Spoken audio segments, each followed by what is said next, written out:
And we're live! Whoop. And the camera's crooked. Whoop. Let's fix that right there. Make sure everything's in focus. Very nice. In any case, welcome back to another week of Cooking with Carl. I'm Carl, and today we will be making chicken pasta al limone, and is that how you pronounce it? Anyway, and a banana smoothie to go with it. So, as is tradition, we will be making the 2 portions of the recipe, so that if you come in partway through and you would like to follow along, you will have time to set up and follow along. The first time, I will be feeding the portions to my father, who is a gluten-free individual. So we will be using gluten-free flour, gluten-free all-purpose flour, and we will also be using chickpea linguine. So stay tuned for that if you want to see me try to make a gluten-free recipe. And then the second time, I will be following it exactly how it was intended, gluten and all. Without further ado, let's get started on the chicken pasta. Let's get the big food in here. Bada bing, bada boom. I've never made this recipe before, so wish me luck. Sometimes on the show, we like to try out new things. Okay. Without further ado, first things first, to cut the chicken. I did wash my hands before. That doesn't matter much because I'm about to absolutely contaminate them with chicken. So we've got boneless, skinless chicken breast here. Now we're going to want half a pound of that. So I'm going to try to divide this portion in half because I'll be making 2 portions with this. There we go. Seal that up. We'll put that away. Now, you want to be careful.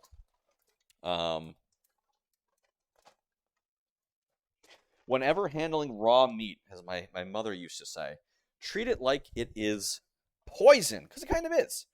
There's a non-zero, perhaps not significant chance, but a good chance, very much non-zero chance, that whatever raw meat you have has some form of harmful bacteria growing on it, existing on it in some way, shape, or form. So you want to be careful and not touch anything, like especially your face that has all those little holes for germs to get into through your eyes, your nose, or your mouth. But also you don't want to touch anything that you will be touching later, or that will be touching other things will be touching. So, like, I got an itchy head. Of course I do. Always have to have an itchy head when I'm handling raw meat. So I want to make sure I'm keeping this all on the cutting board, and that when I'm done with this cutting board, I don't use this cutting board or this knife for any other fresh produce, which I will be cutting up later.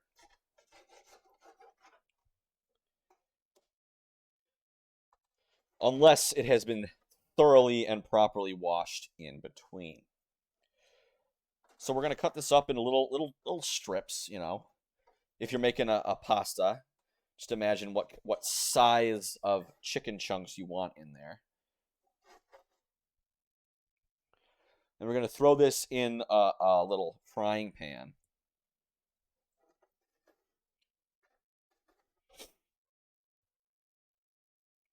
There we go.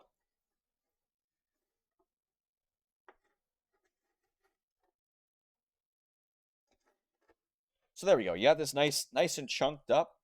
Maybe this chunk can stand it. There we go. So we got nice little chunks here. And so let's see. Make sure. Ba-ba-da-ba-da. So we're gonna do a little switcheroo here.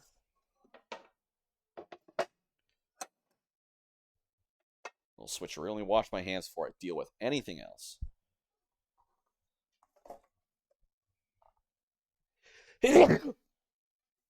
Sorry, folks. I could not push my mic out of the way because my hands are covered with chicken juice. I'm just washing my hands nice and thoroughly, get all that crud off of it.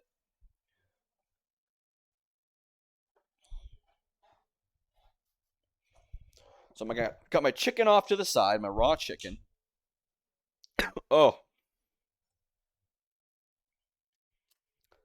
Hold up. Oh, I think I got some caught in my throat. Gross. All right. It was not loud. Good. Welcome in, Pokemon. How are you doing today? Looks like someone is a subscriber. Oh. Anyway. So we're going to melt a half a tablespoon. We're doing a half recipe right now. Melt half a tablespoon. Plop right in there. Doing well. Good to hear. Good to hear.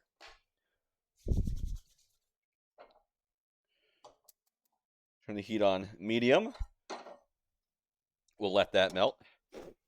Oh, holy moly. Add the chicken seasoned generously. Season it generally.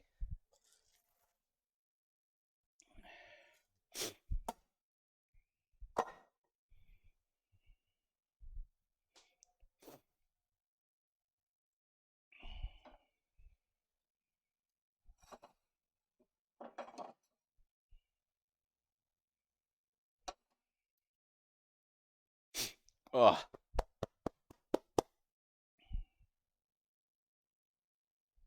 But yes, we're making chicken al limone today. Chicken lemon al limone. Lemon chicken pasta, creamy. Sounds good to me. First one's gluten-free. We're frying up some chicken to go with it. It's a lot of chicken. It might be very chicken heavy. Chicken. So we're melting the butter. We'll stir that around, make sure it's all melted nice and good.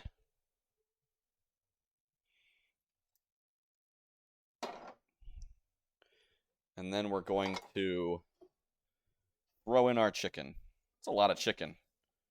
A half pound of chicken. What? Yeah, I might want to weigh it. My father told me that this was a pound. Or this was a half pound. Half of it. So let's take the weight.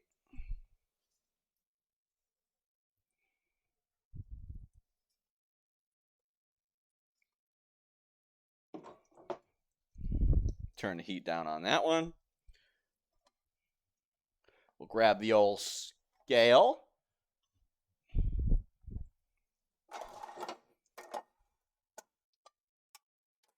Zero it out with the plate on it. Turn it to pounds, if it'll let me. It will not. Turn it back on. Come on. Come on. Come on, buddy. Come on. You can do it.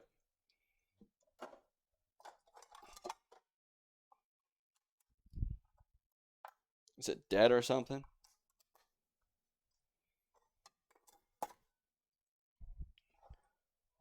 There we go.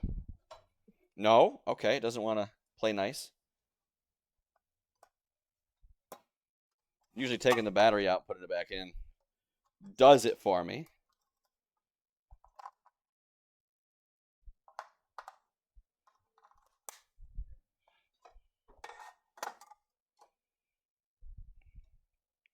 You are not unstable.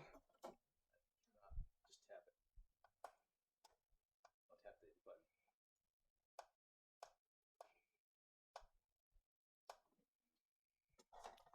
It's broken.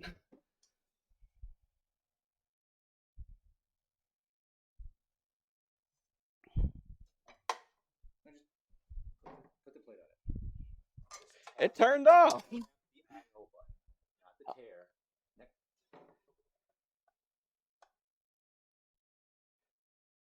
have the magic touch.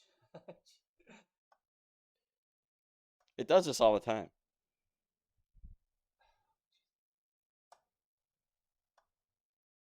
There. Now just hurry 8 ounces.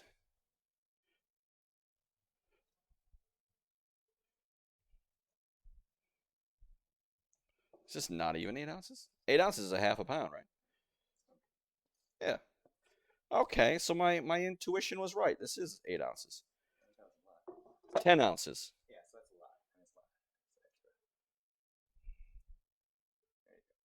8 ounces. There we go.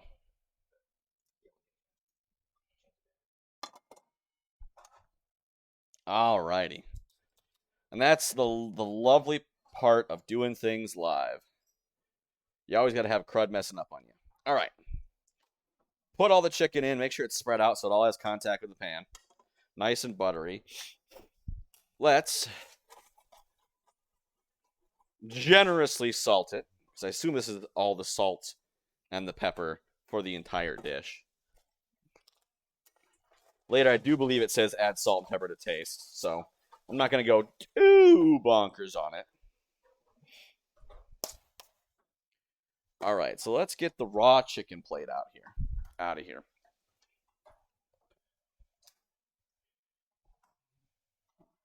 And we can get the clean cooked chicken plate. Had a little hiccup, folks, but we're back on track, ready and raring to go.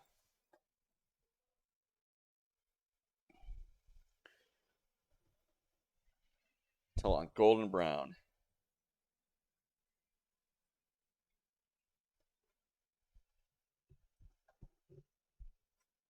There we go.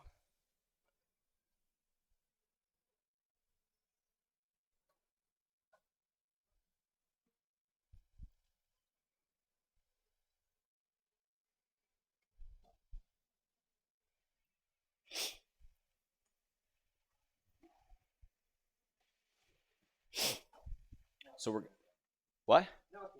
Behaving well? Okay, good. So now we're going to let that cook.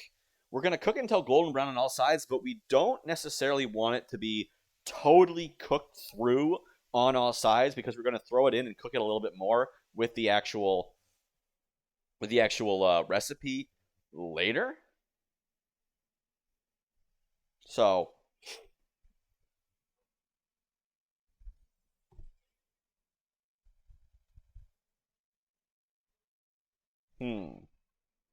let that cook. Flip all this crud over, stir it up. Bada bing, bada boom.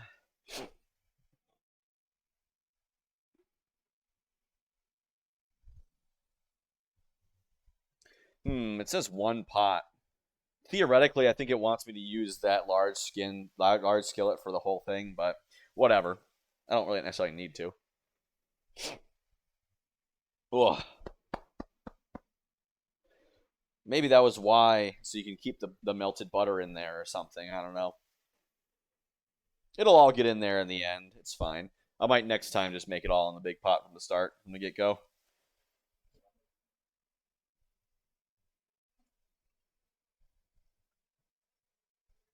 Fry that up nice and good. Like I said, we're going to get it nice and golden brown on the outside, but we're not going to totally cook it all up.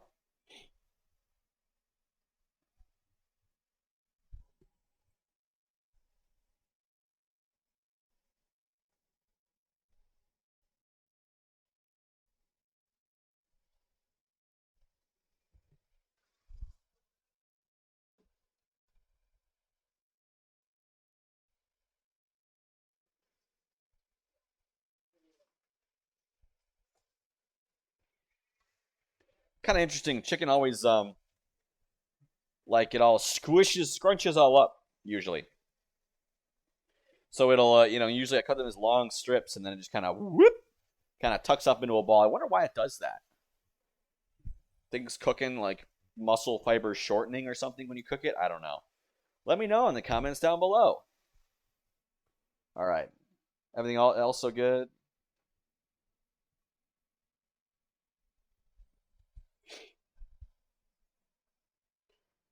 Okay, we're starting to get that golden brown.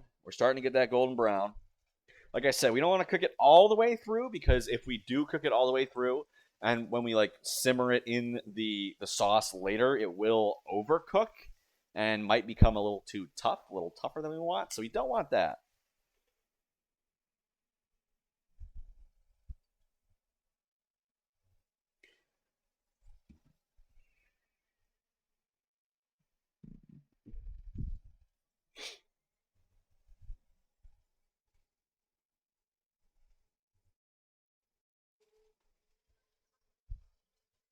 Stir that around.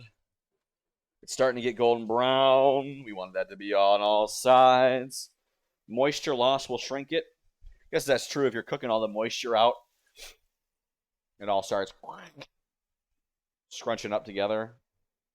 Not as jiggly as it would like to be, as it used to was. How much? Half a cup of parmesan. This is half a cup, right? 8 ounces, maybe. I don't know.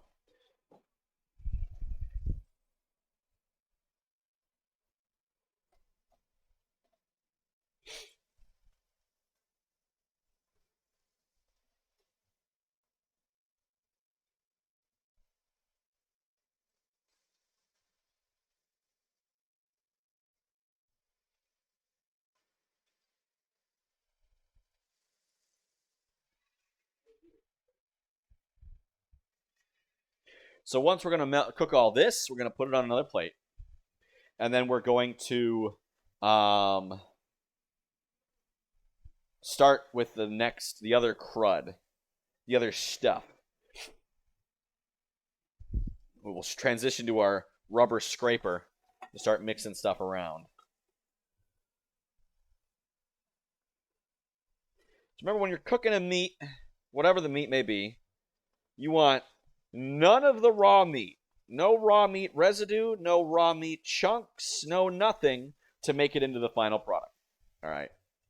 So this crud over here, I think it's off camera, but you know, it's the cutting board with the raw meat on it. Actually, you know what? I'm just going to set both the meat, and the knife. We're gonna set that way off to the side, next to the meat plate, the chicken plate, the raw meat plate, and that's gonna stay way away, so that there is no chance that the raw meat will get into the cooked stuff. Because while this isn't cooked all the way through, I do not believe it's cooked enough so that it's, you wouldn't necessarily want to eat this, but you'd be fine, probably. Don't take that advice to heart, please. I don't want to get sued. But, So I think we're going to... That's cooked enough. Put this on a plate. Put that on. We're going to put it all on a plate. So yeah, I think meant by one pot, I think you're supposed to... Yeah, see, that's starting to get... I think you're supposed to use the tall-walled skillet, which is probably what I'm going to do next batch. But...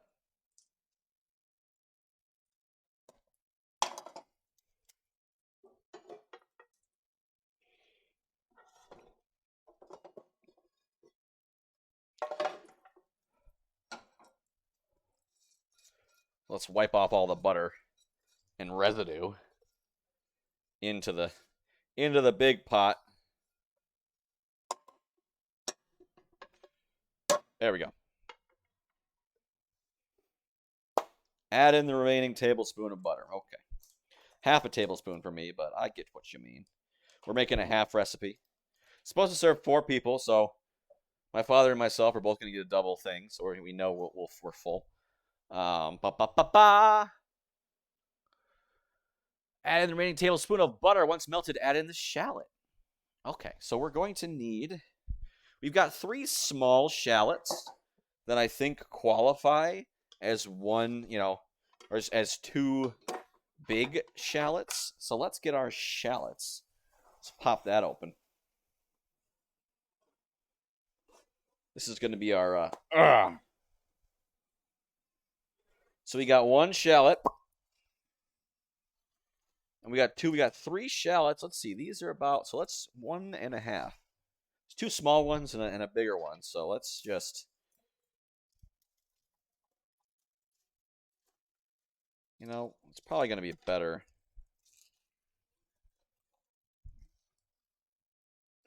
Peel all the layers have. Shallots have layers.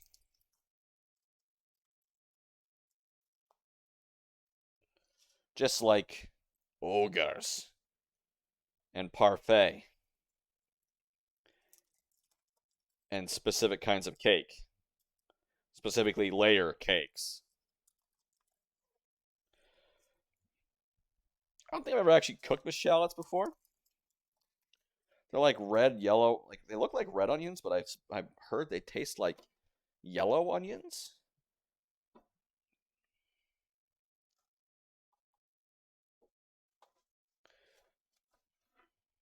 There we go.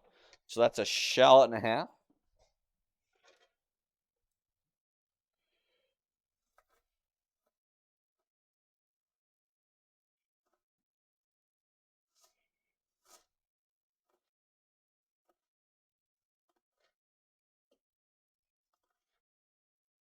I'm not crying. That's good.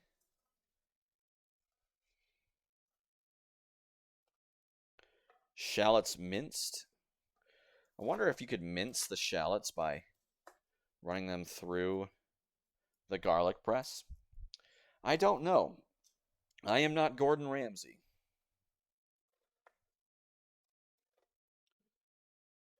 Is this starting to grow in the center? It's starting to turn green in there. It's like it's been spending a little bit too much time on the shelf. I believe these were the 3 last shallots in the box. They should be good. This one looked a little spotty, but, she'll cook all right.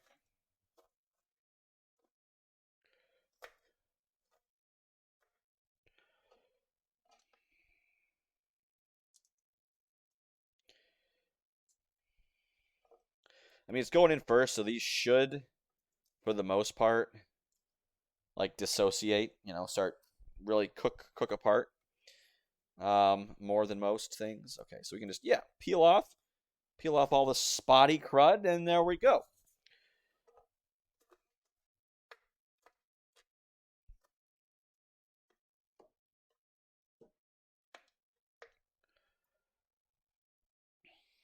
Okay. So let's turn this heat back on. Once the butter's melted, I mean, that's pretty much melted. A little bit of chicken left over. That's fine.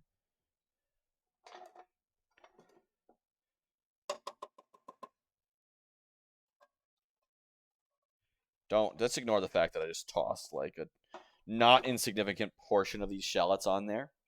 All right, so add the liquids. Okay. Oh, barn. I forgot a little something. And that's the fact that I do not have chicken broth.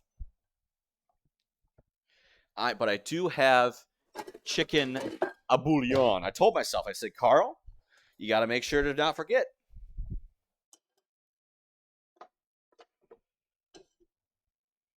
Woo. Hot. Be right back.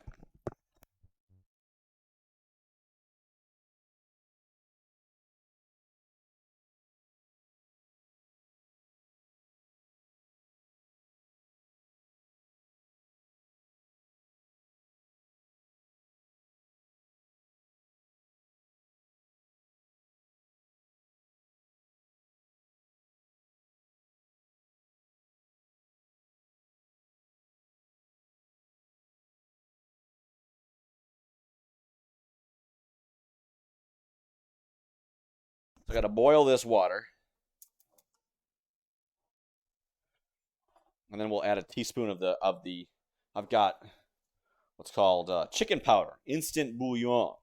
So bouillon is like this like fatty chicken substance.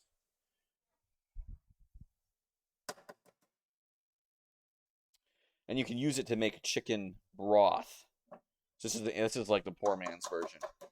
You can also, if you want to get real fancy about it, you can also like boil some chicken bones for a really long time.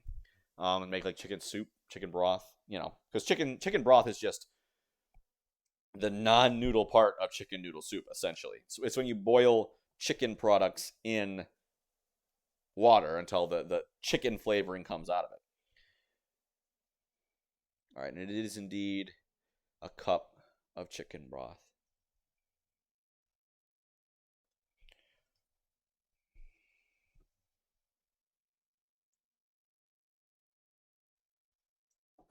Season with salt and pepper, okay.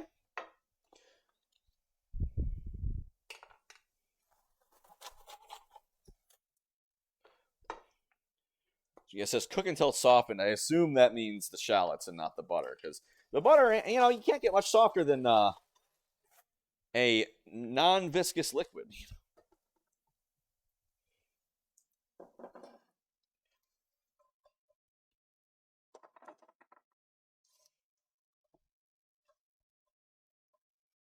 Yeah, this pan might be a little too big for the half serving.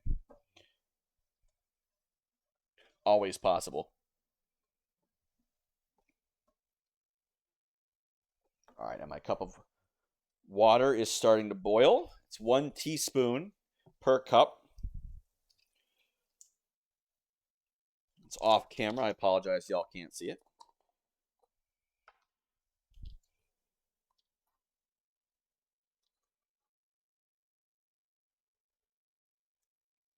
That smells like chicken and a biscuit. I wonder if this is literally just what the powder is in the ramen, in the instant ramen in a cup.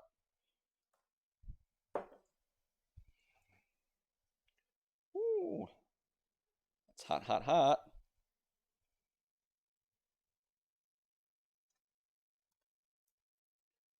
All right.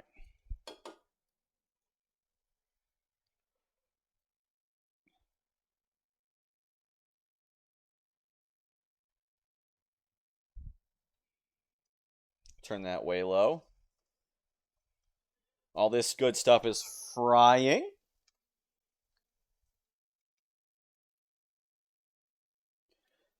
Adding the garlic. We got 1 clove of garlic, minced or pressed. I prefer not to mince my garlic. I like to press it. That's the best. Again, I probably could have stood to use a smaller pan. I am doing a half batch, so that, of course, changes things. But hey, that's why I've never cooked this before. Do things live on stream. Fun. That's the beauty of it, right?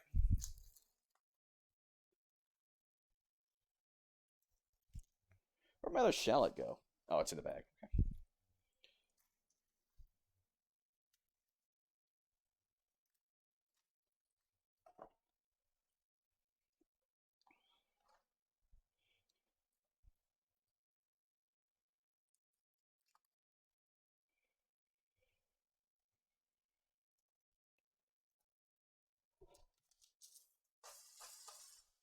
There we go. Nice and garlicky. You can just peel that off.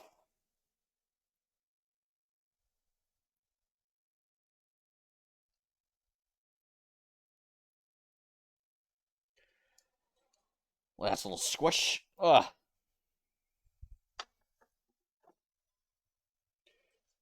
Stir around. It says for 1 more minute. Just like, holy cow, I feel so bad. Like, it's like not touching, it's not covering the bottom. So it feels kind of weird. It might impact it. I might just have to, we'll see how much it fixes it, actually fills it up. I might just use the smaller pan for the whole shebang next time.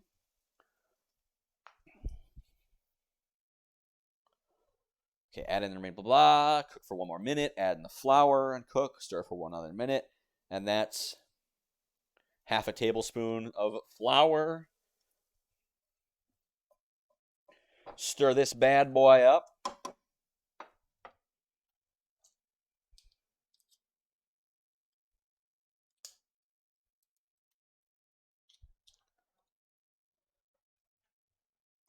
Gluten-free.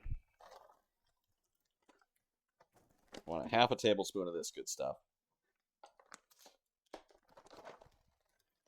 Cook that for 1 minute. But yeah, probably could have stood to use a smaller pan.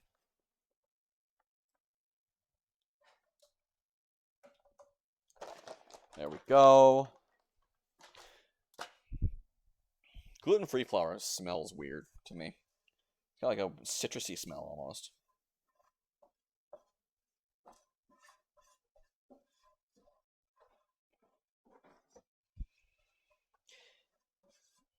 Feeling bad how it is just kicking around in the bottom of the pan. Because the next thing up, we have add the flour, stirring for another minute, add liquids.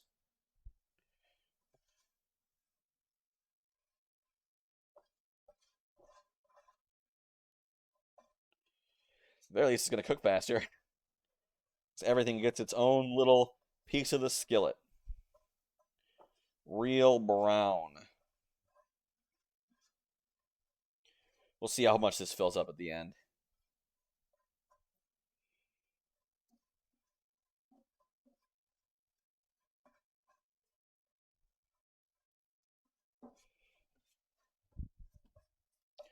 Stir the pot nice and hot.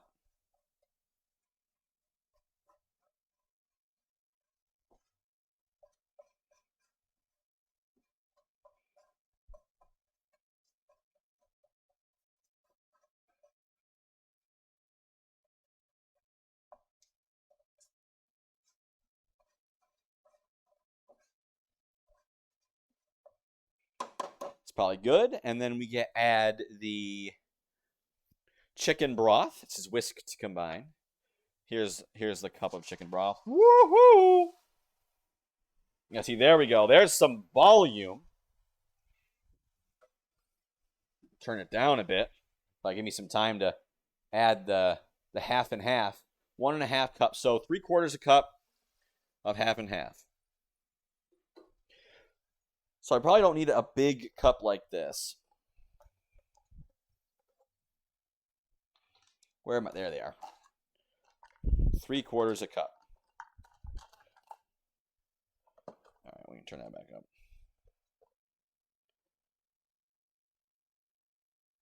That's 1/4 cup.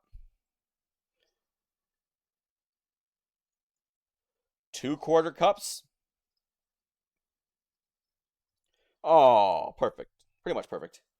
Almost perfect. 3/4 cups. And I'm out of half and half. Psych! I am not out of half and half. I got a whole nother pint. A pint, right? A quart.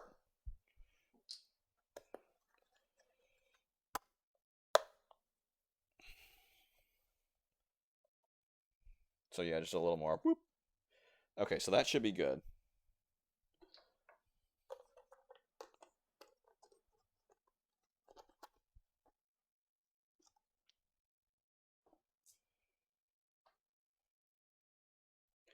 So we're going to whisk that.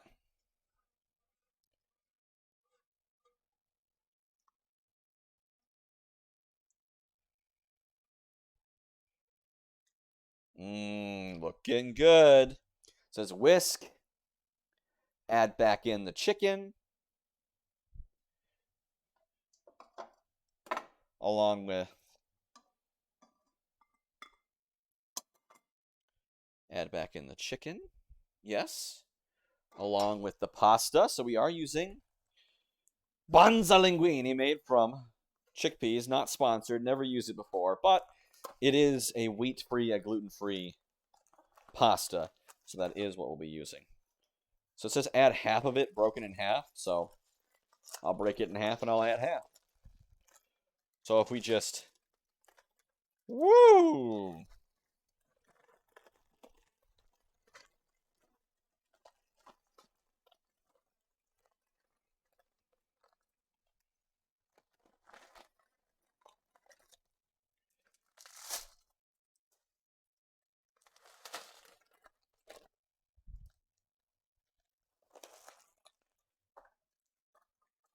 Put that back in the box.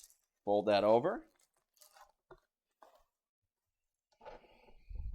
Make sure that all gets in there.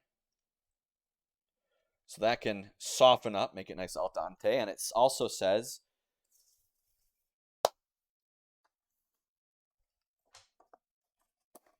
Add back the chicken, the pasta, and a large sprig of a basil.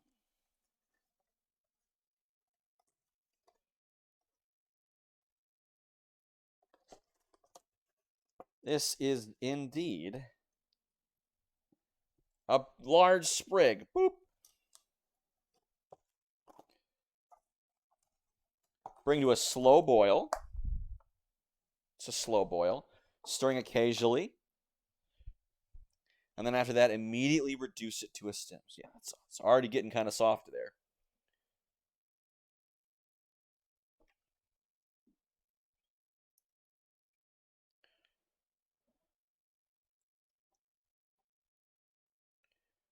Yeah, this would be a lot for the pan, so I might just get a bigger pan. Oh well, this size is working out pretty well.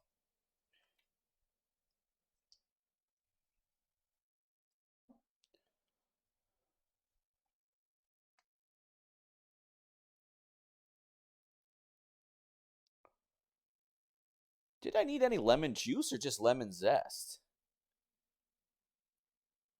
Zest and juice. Where'd the juice come in? Lemon.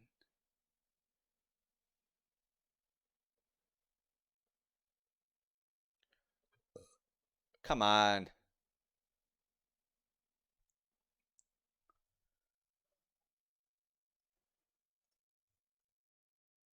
Bringing it to a slow simmer. Okay, there we go. Cover and cook for 10-15 minutes. Hold up, let me grab the pot lid.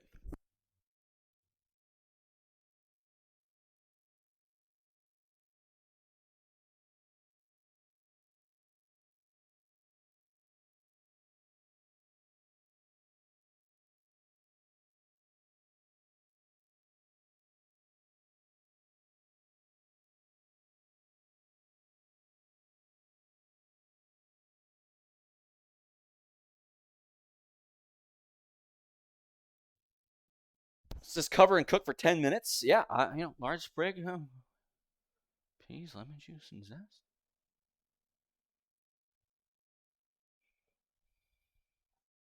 Yep, okay, so we can put a timer for 10 minutes.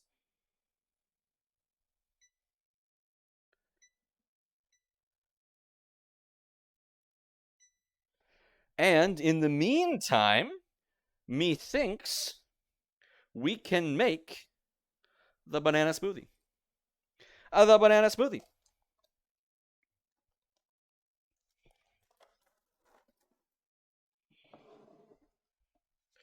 Ignore everything else. Let's just take a look. A looky look. Big face. Because we're going to do this and get my blender. All right, so this is going to be a little awkward. Bear with me. Oh, actually, what am I doing? I need my banana. So as I put in the Discord, if you want to make this, they recommend chopping and freezing your bananas beforehand, like so. So I did that beforehand. These are 2 bananas. We're gonna do 1 per serving. Who's stop? I don't want to watch your freaking video. Shut up.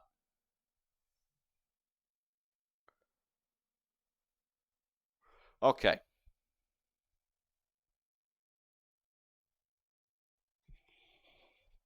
All right. So then I also need to grab the Greek yogurt and the milk, which have been sitting in the fridge to stay cold.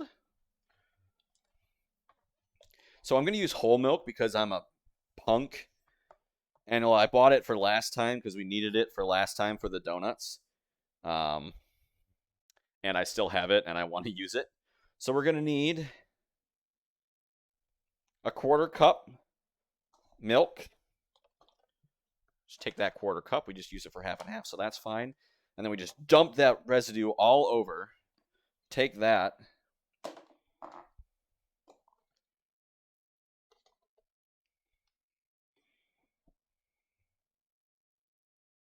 Quarter cup milk. In you go. There we are. 1/3 cup of Greek yogurt. Which, I mean, we just got this one thing. This is, I'm going to need a spoon. Gosh darn it. I keep forgetting the little things. I'm going to need a little spoon to scoop all this crud out. There we go. It's a spoon.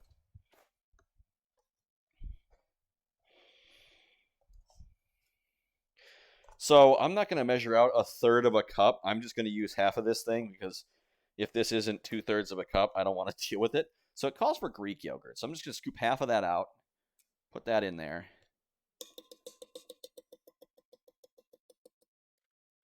And then we'll put the spoon in that, set that off to the side. Bada bing, bada boom. Put the lid roughly back on. And then we're going to need a half an orange, drawn and quartered. I mean, peeled and quartered. So we're just going to peel this bad boy right here. Where's my shallots knife? It'll be fine. Get that started.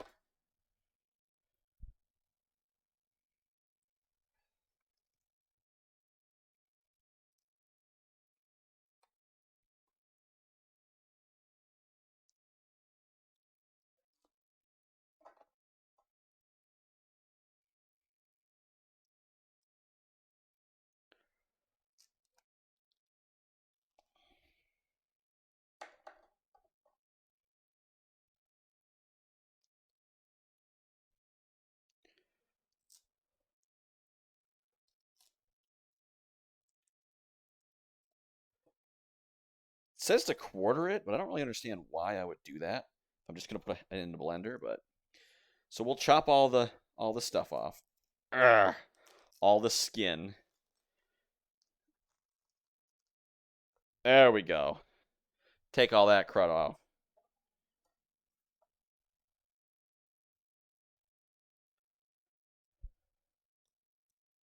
Boom, bada bing, bada boom. And then we'll just pop that right in half. Throw half in there. Easy. And then we're going to need a banana. It says 2 teaspoons of honey. I don't feel like doing that. A banana. So the banana's frozen. So like as you can see, it's roughly chopped.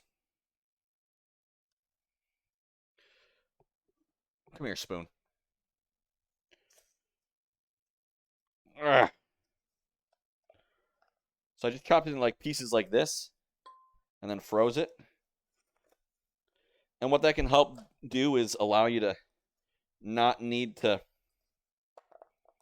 put any ice in there.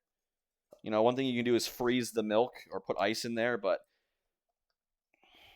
freezing the fruit usually makes it taste a little creamier, evidently. Holy cow. The whole thing came out. That's fine. Ugh. Ugh. Ugh. And that's half of it. There we go. Okay, and now my hand's covered in goog. It's nice and googy. No! Googie. Ugh.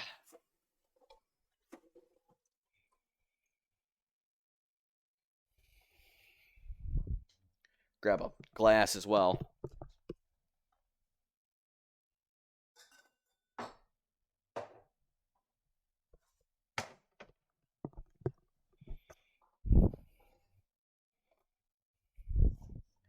Yeah, we got the banana, we got the orange, we got the yogurt.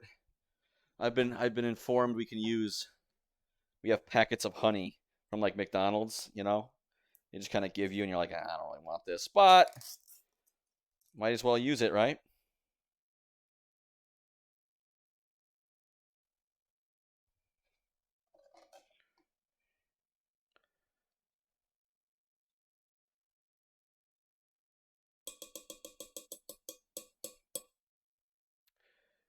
There we go.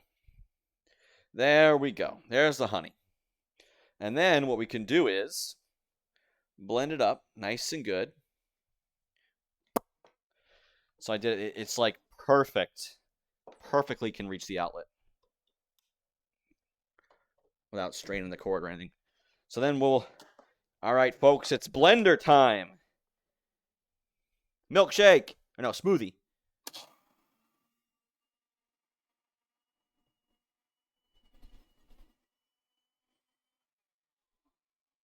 The bananas are supporting themselves. That can't be. They're standing up for themselves. That's not good. There we go.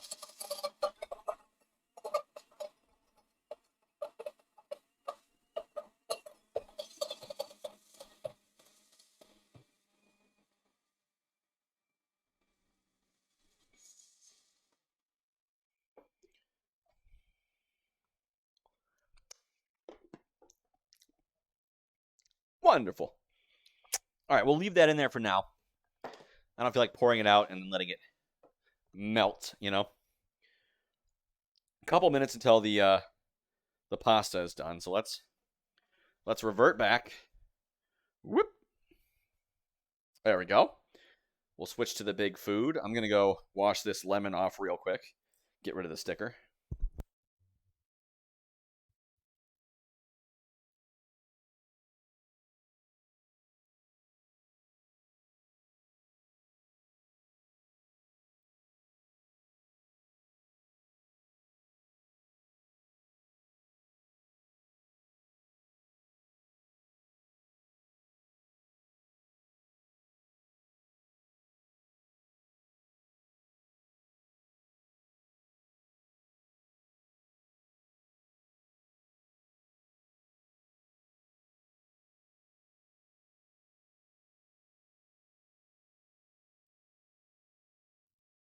I'm back. Did y'all miss me?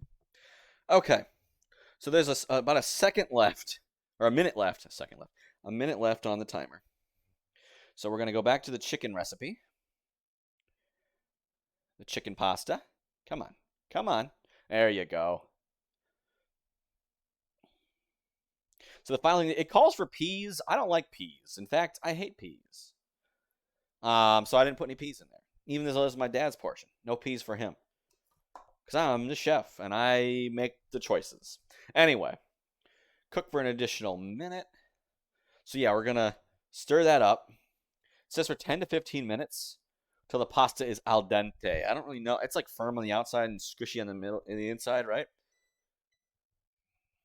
But yeah, well.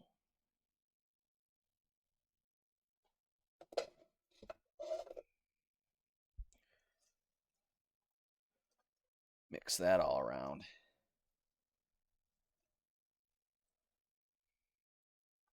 That poor sprig. Poor basil sprig. It's been through the ringer. Yeah, this is definitely a bowl kind of dish. Let's see. I mean, this is a chickpea. Oh, come on now. A bunch of it stuck together.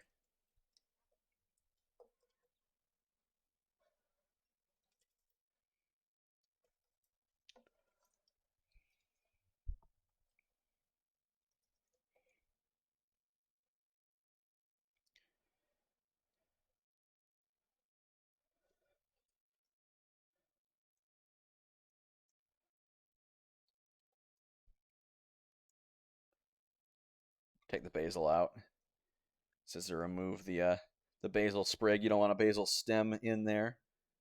Some of the it would seem some of the leaves have fallen off and gotten in there, but I don't really care about that. You know, it's like spinach or whatever, you know.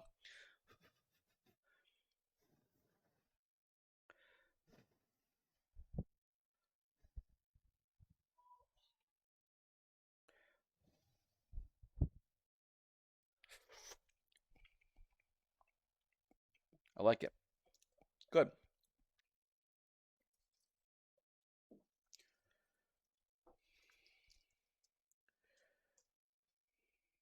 Don't be like that. Don't be all groupy together. Get away. You're not a fish. You're not a grouper. All right, so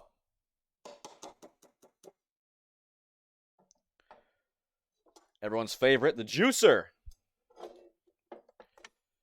All right, we got the lemon. We got the knife.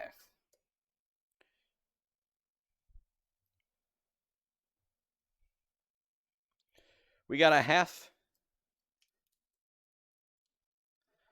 a lemon to juice.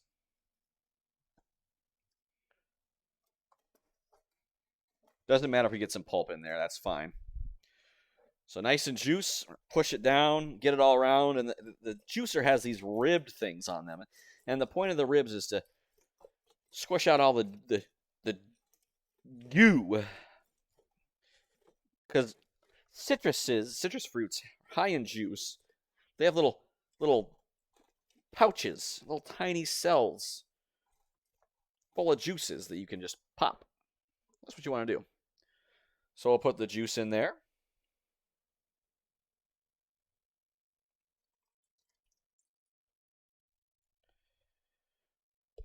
We'll stir that in.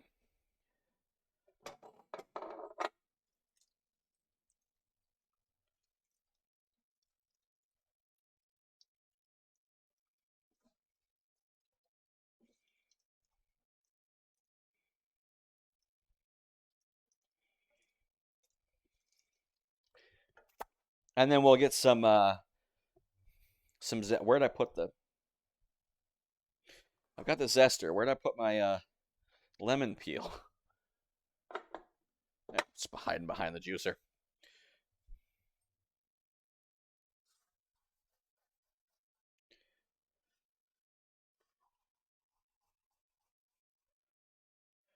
Nice and zesty. Usually, you got to be careful. Usually all the zest, as you can see here, will stick to the zester. So you got to make sure to scrape it off. We'll mix that in. We'll let it cook for another minute.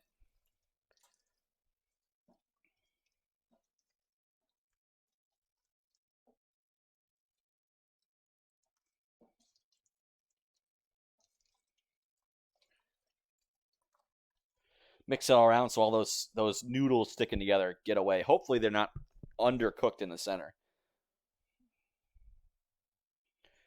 Where'd the Parmesan? Cook for an additional minute. There's the Parmesan. Okay, I was like, where did the Parmesan get added in?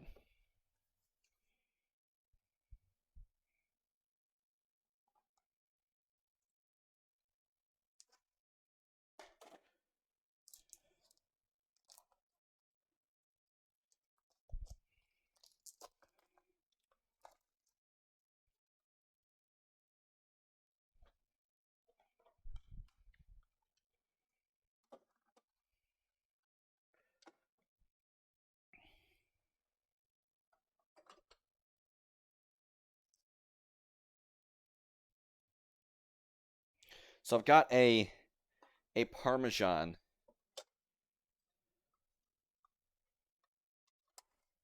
grater. It's pretty great. You put the Parmesan in there, and then you can just in the top, and you just squeeze it and then roll it, and then there's like a cheese grater in there that just grates it all.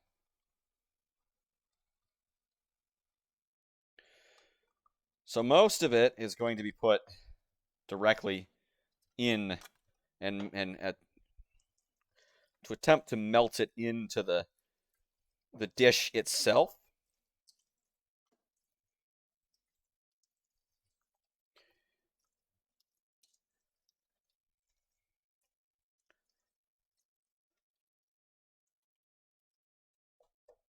Come on.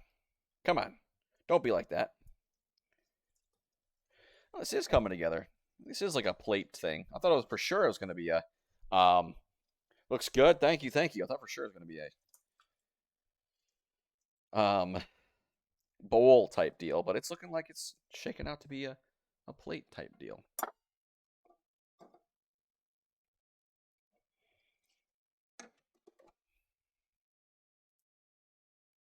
We're going to leave some Parmesan cheese for garnish.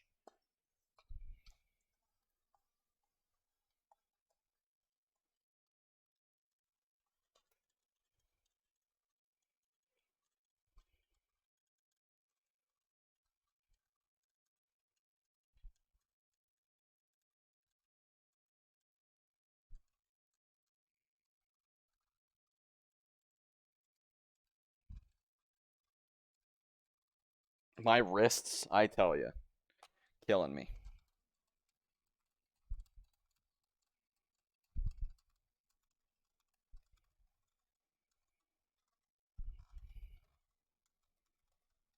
There we go. A little bit, and we got a little bit. We'll save that as garnish.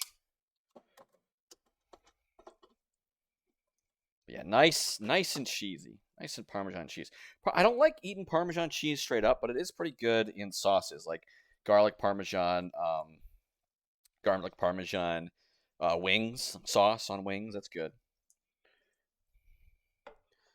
This is some crushed basil.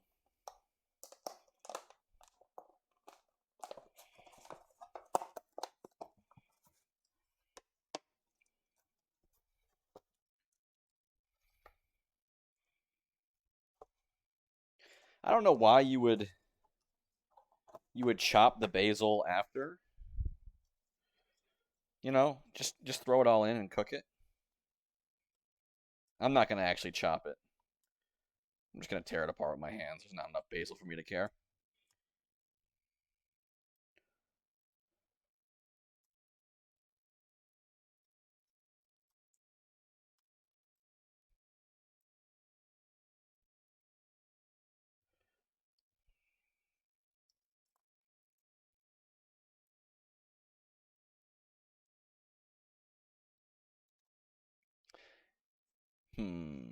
Might have needed to chop it up. I don't know. But yeah, once I stir this in, stir that around, get it all nice and gooey, then we should be good. You know, we'll garnish it up. We'll plate it. We'll garnish it up. We'll pour that out. And then, yeah.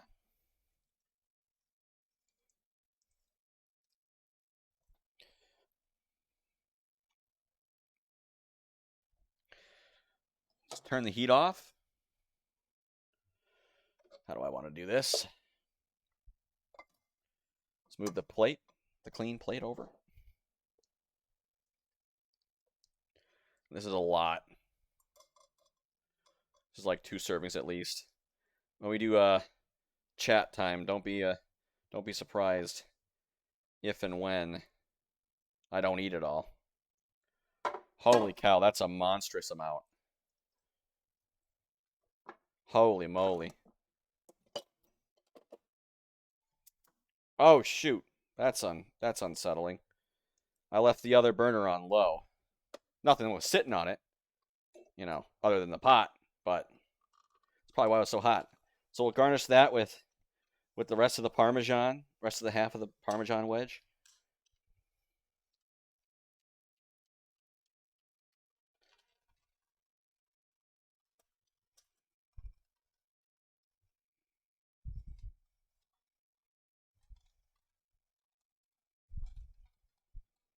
Isn't that picturesque?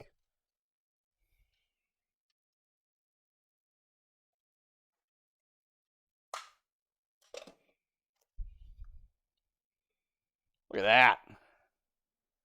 Look at that. Mountain of cheese on top. Let's hand this off. Father! I have. That's a lot. It said serves 4, so I guess you're eating a double serving. You're getting double serving. Can you hand me that? Is it that glass? Yeah, that glass. That's a clean one. I think that's not mine. Is it mine? No, I don't know. I pulled one out, put it somewhere.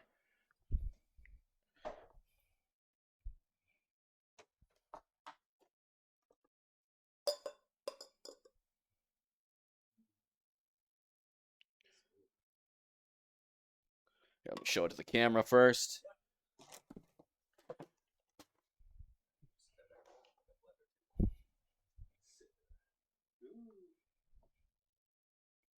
And there you go. Gluten-free. All gluten-free. Okay. So, if you are a long-time fan of the program, you know that we make 2 recipes, generally 1 gluten-free, 1 not so gluten-free for myself. That one went to my father. He'll give his thoughts in chat later. But for now, I have to clean up, reset, so we can go on to the next portion. So I will do a word from our sponsor, an ad, and then I'll clean up. And then when I'm done, I'll be done. I'll return, and I will be right back.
And we're back. Welcome in, Build Man. You chose a heck of time to show up. We just finished up with the first gluten-free round of the chicken pasta al limone and banana smoothie. So now we're going to go on to my portion, which does have gluten in it because I'm just that cool. So without further ado, let's begin. How are we all doing? First off, we need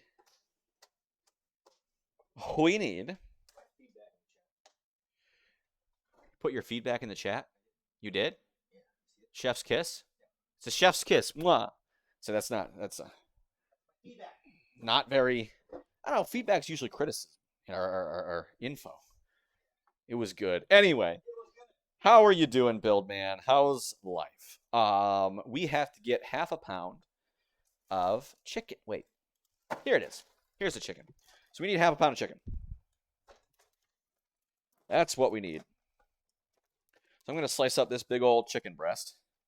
So I say this every time I'm working with raw meat, okay? Whenever you're working with raw meat, you need to treat it like it's poisonous because it is. You're good, got a tiny bit of delay, that's fine. You'll get all the information. I believe in you. You got to treat it like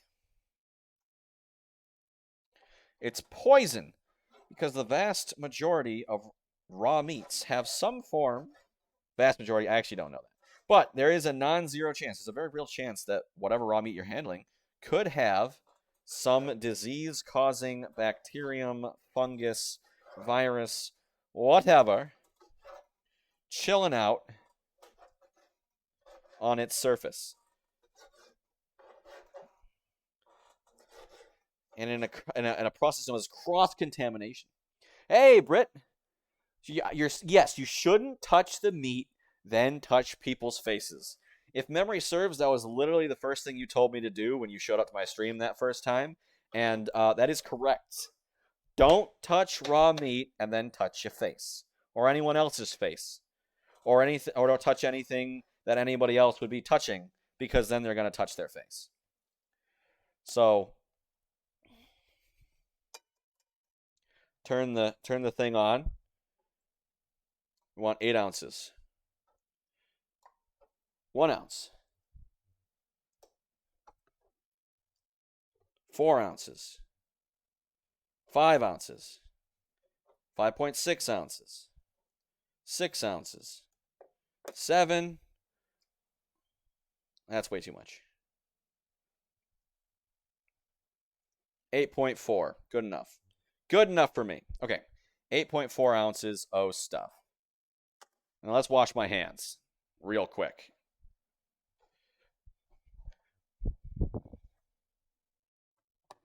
So how we all doing?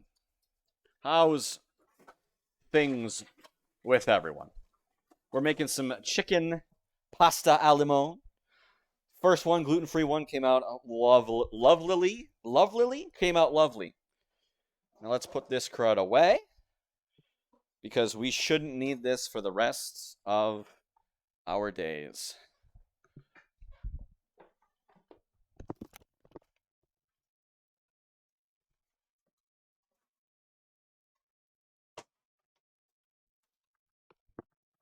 Oh, there we go.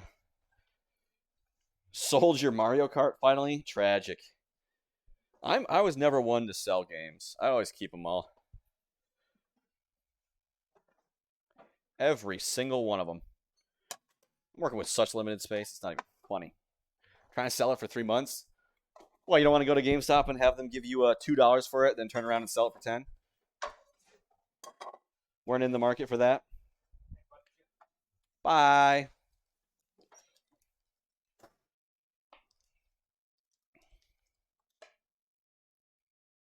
Half a tablespoon of butter. Throw that in there. Get our... I didn't clean this one off, but it's fine. You want my stove? You have to ask my dad. It's his. I'm bumming at his place. You know. But it's only a temporary situation, you understand. Seeing as how I got a job in Japan. I'm so freaking excited, y'all. Don't know when or where, but I know before the end of the year, the plan is I'll be in Japan teaching English. And that is awesome. There we go. So what's so fancy about the stove? Is it because it's open range or what? It's very small.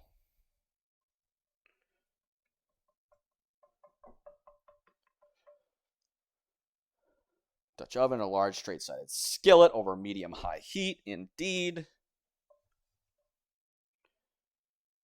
This is a center griddle, yes. That is indeed a center griddle.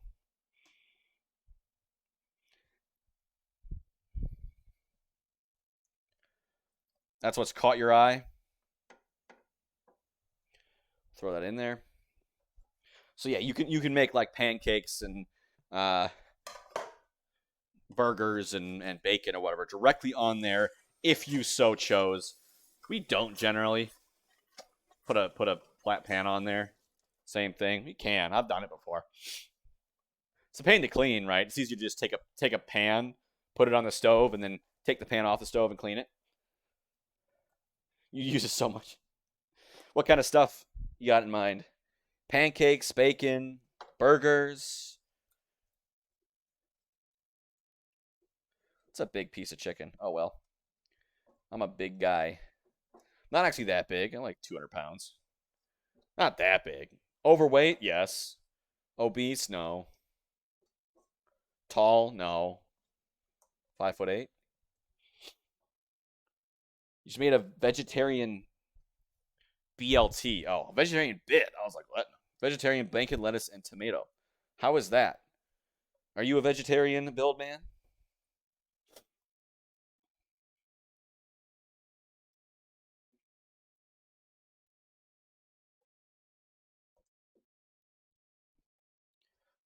You are? Okay, nice. So you just like use some vegetarian bacon, I assume. Or was it a bean, lettuce, and tomato?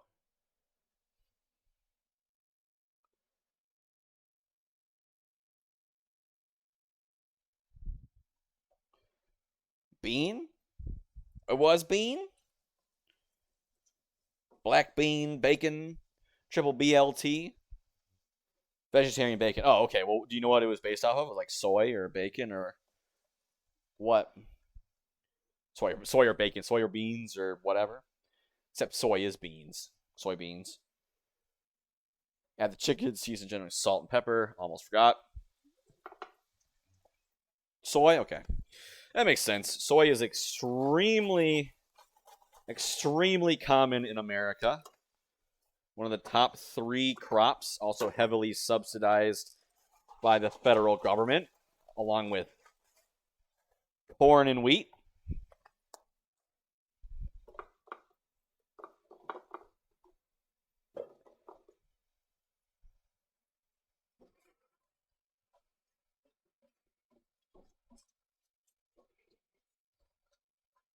So we're gonna cook this. It's not gonna be all the way cooked because it will be simmering for 10 to 15 minutes in this form. So we're gonna get it like browned on the outside, but it's not gonna be cooked all the way through. That'll happen later. So the outside will be cooked, but the inside will not. Add the chicken and season generously. Blah blah blah blah. And then we're gonna take that out. Okay. There we go. So it looks so sad when you start out.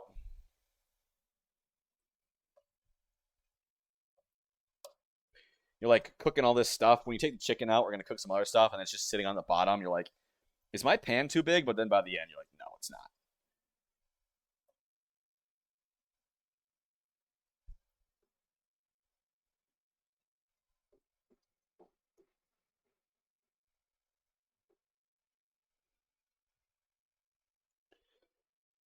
So this is a creamy chicken lemon pasta dish. It's not gluten free this time, so hopefully Britt will not be offended. I still have some of those cookies, not the gluten free ones. I think my dad ate all those, but I have one gluten-y cookie left. Just one.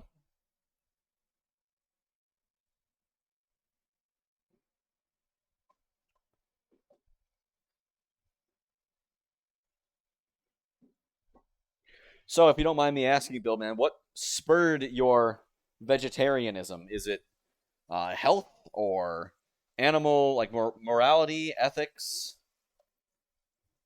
Is it sustainability? Because I've heard all three. So I think this would be vegetarian. You just have to remove morality. Okay, you just have to remove the chicken. Um, I believe. Yeah, I mean, let's see, cream. It's not vegan by any stretch of the imagination. But yeah, the only animal product, I guess. I mean, there's honey in the smoothie we're going to be making, which is technically an animal product. But I have yet to meet a a vegan who is actually. Yeah, I know you're vegetarian, not vegan. I'm just I'm rambling on like I do. I have ADHD. My brain goes to the moon and back.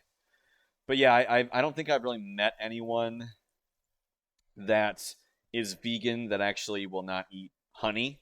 Because although honey is technically not vegan, you have dairy milk. Yeah, yeah. Well, honey is technically not vegan because bees are an animal and you exploit bees to get it. Like they make so much, and you give them a home. It's not really bee cruelty. I'm sorry if you've seen the Bee movie. Um, the purpose of beekeepers smoking the bees is not to make them inhale nicotine and tar and make them high and incapacitated so they can't kill you when you get the honey. It's to make them run away from the honey parts.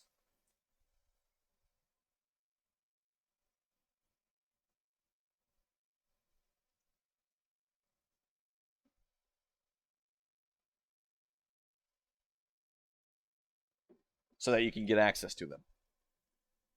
So when you're pulling the frames out, you're not pulling poor bees with them.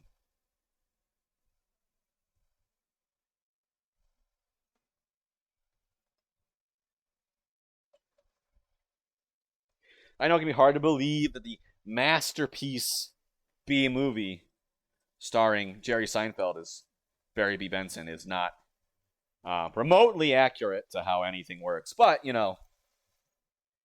wake up call.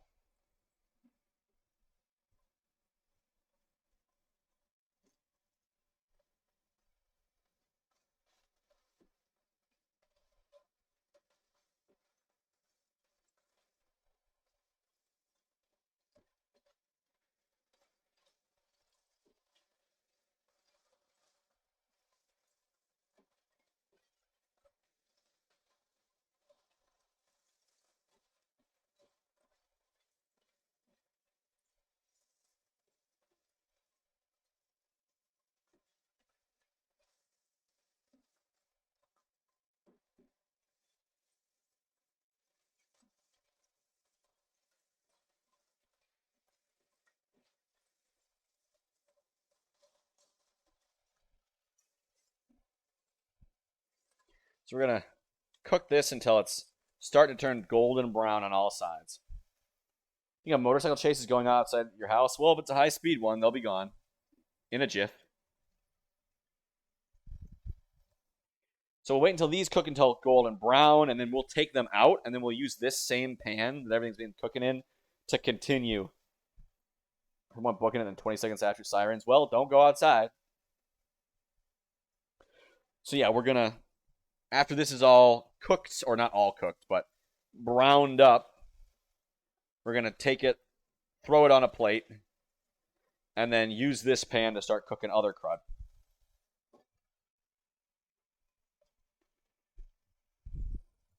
We'll let cook. I'm gonna start cooking the shallots.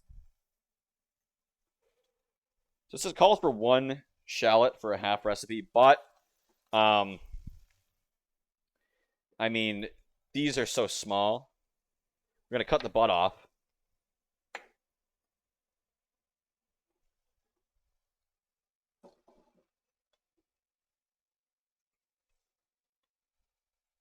Put that to the side.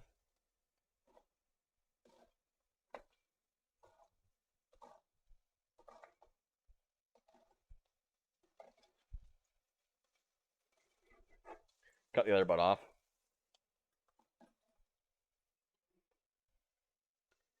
And if we dice it like this, the individual layers should come apart naturally, and that should get us kind of a fine diced quality to it. You don't do that anyway, you don't go outside. Well, there you go. Easy peasy.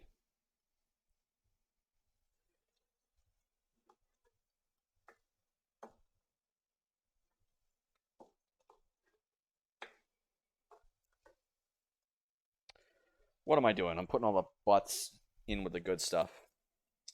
Let's take the butts away. Discard them. We don't want no butts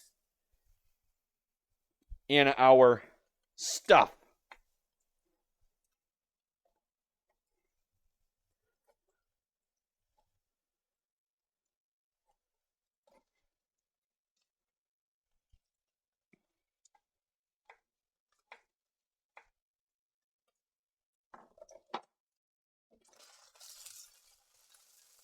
Oh, they're starting to get browned.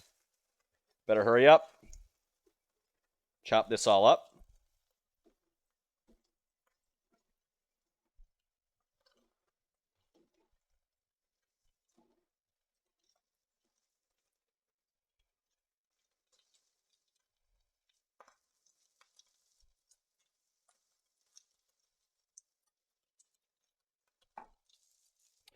Oh, there we go.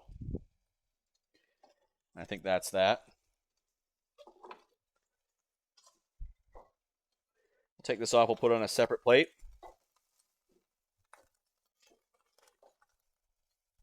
Cooked enough. It should be sterile.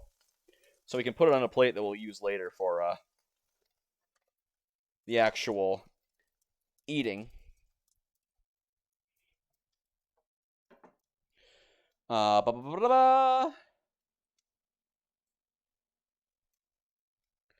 Add in the remaining tablespoon of butter. Or half tablespoon in our case, because we're making a half batch.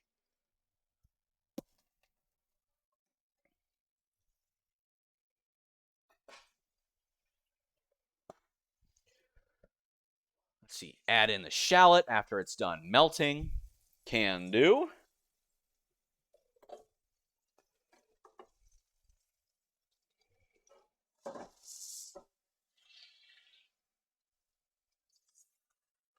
Did I add? I should be good.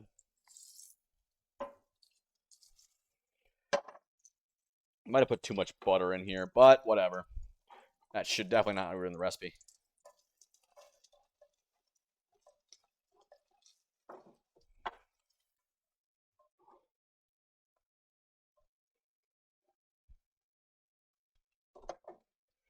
Let's see, at what point do we need...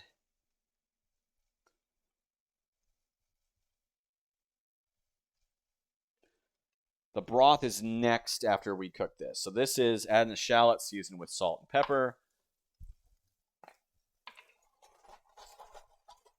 Salt. I'm Peppa Pig.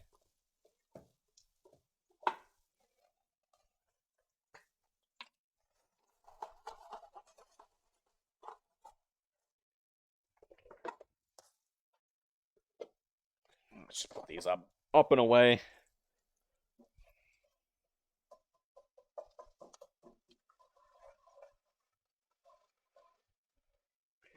So it says use chicken broth. I do not have chicken broth. Instead, I have instant chicken bouillon, which is definitely not how you actually pronounce it.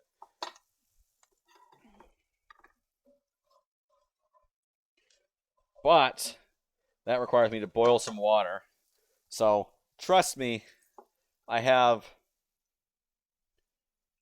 a cup of water on the side boiling. You can just use normal, actual like chicken broth. If you want to get real fancy and make the chicken broth, if you use the bones from the chicken that you got the chicken breast from, you can boil the chicken bones for a really long time, and then it'll leach the chicken flavor out of the carcass, and that'll make chicken broth.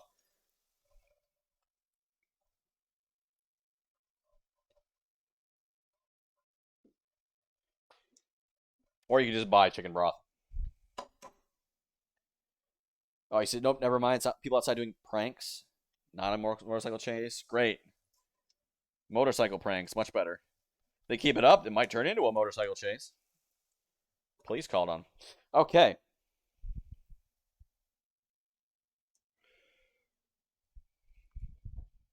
Cook until soft in about a couple minutes, okay, and then add in the garlic for a minute, and then add in the flour for another minute. Okay. So that's going to be 1 clove of garlic, and then 1/2 tablespoon of flour. Yeah, okay, that's ready.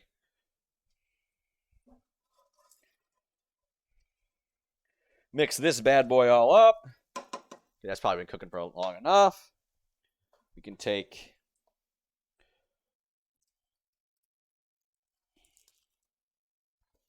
all right, there's a couple small. It's gonna be a little garlicky, but that's fine. I like me some garlic. We got a garlic press. I prefer to not mince my garlic. I don't want to bother with that, and I just instead press it with a garlic press.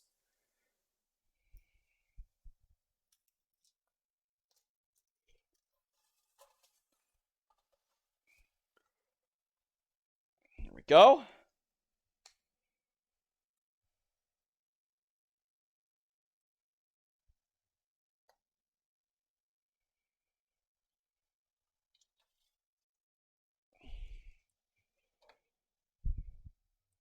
There we are.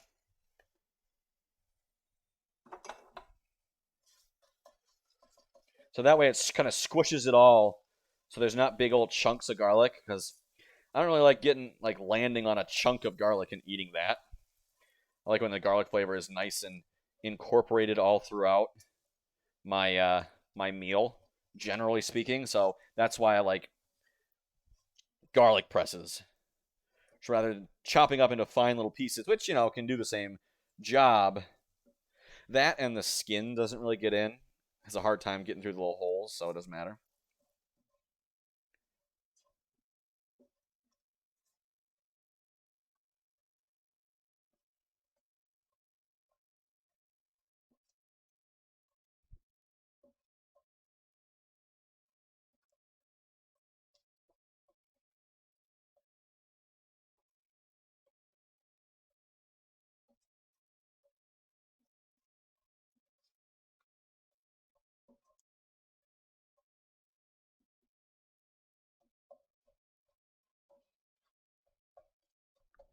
There we go. Mwah! Chef's kiss. And then we're going to need a 1/2 tablespoon of until fragrant. Yeah, I can smell the garlic.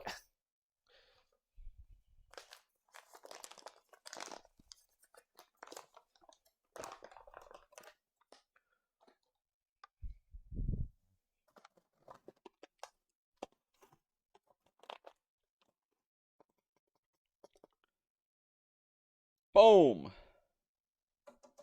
There we go. All-purpose flour, none of that gluten-free garbage. Okay, so we're gonna start boiling the water for the bouillon.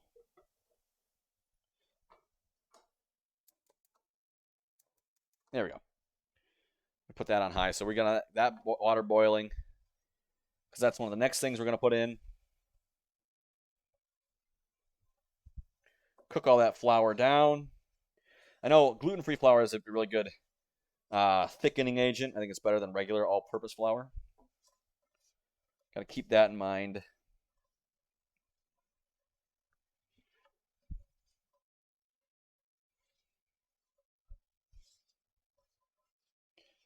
That is really browned. Really browned. Hopefully it doesn't taste burnt. And just more cooked and caramelized. Might have left this on a little bit too long, but should be fine. So we're going to let that cook for like a minute. And then we're going to add the chicken broth, 1/2 and 1/2. So there's my bouillon. That's a teaspoon per cup.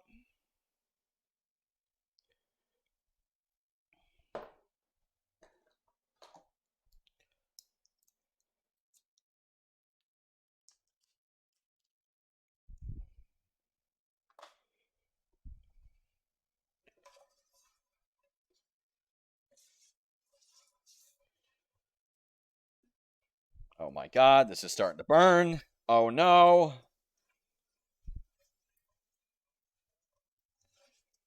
This is not good, Patrick.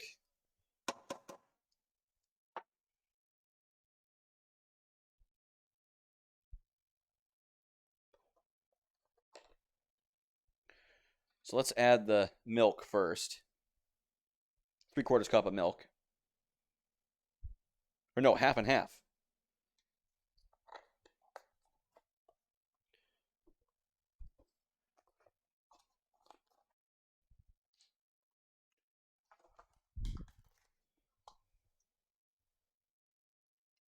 I say that's looking like a charred mess. No.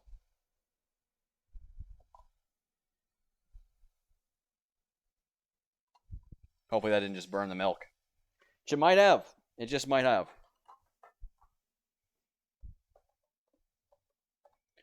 Okay. Water's boiling. So that means we can add our bouillon powder in there, and that'll simulate broth.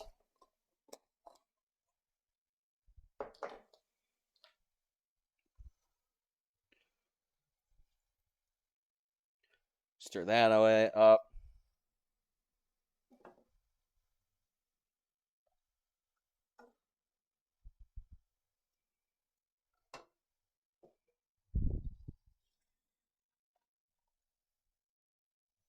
There we go.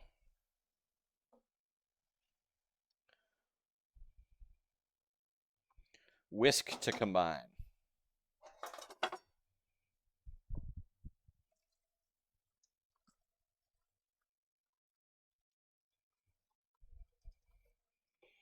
Should be fine. Might taste a little burnt, which is unfortunate, but hey, that's the way the cookie crumbles sometimes.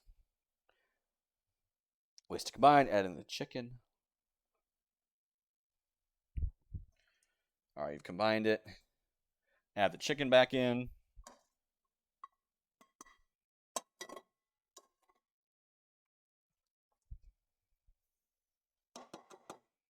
Along with the pasta. Linguine.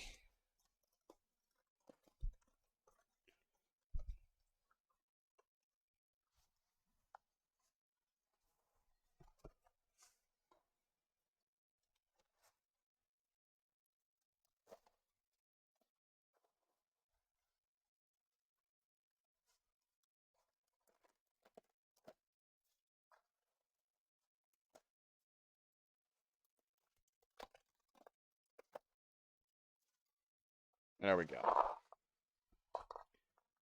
Since it's a half batch, you got to add a half a box. Usually do a full box broken in half, but whatever. Spaghetti is notorious, pasta is notorious for flinging too. Even though you snap it in half, it somehow creates 3 pieces. Stir all that crud in. Boom, boom, boom, boom. And a sprig of basil.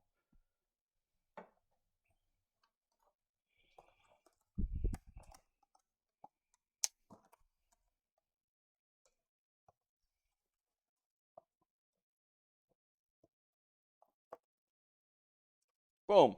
Sprig of basil.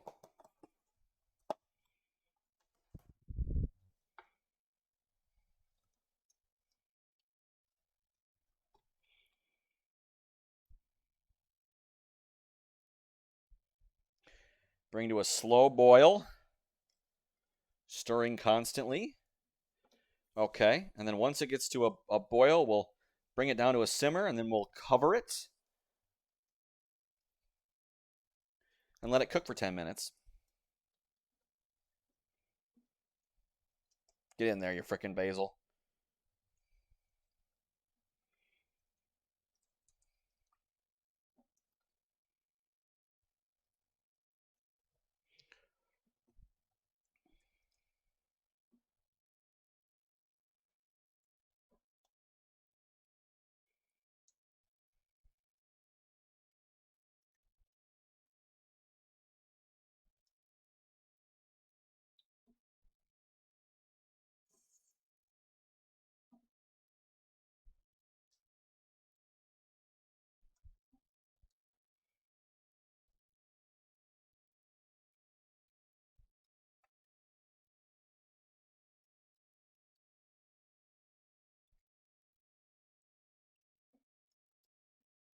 Gotta bring it to a slow boil. Come on now. It's starting to boil.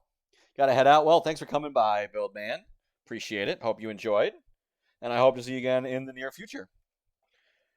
Bring it to a nice slow boil. Push that back a bit. Probably stand too. Ugh. There, my head's more in frame.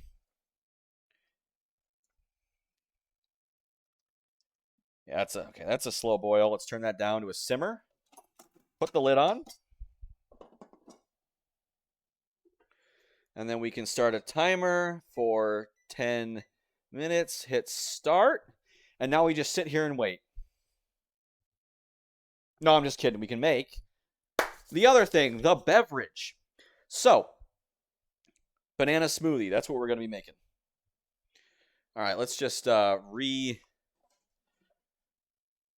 reset here. Big face. Boom. Oh, shoot.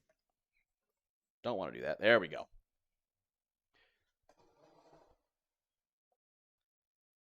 We're going to make a banana smoothie now. So this one's real easy to do. Like I told y'all before, if you wanted to cook along, throw the bananas in the freezer. So, all right, we got, one banana. I'm not going to throw that in until last, though. A third a cup of Greek yogurt. I just got this one thing. I don't know if it's like 2/3 a cup or a half a cup or whatever, but I used half of it, so I didn't have any left over.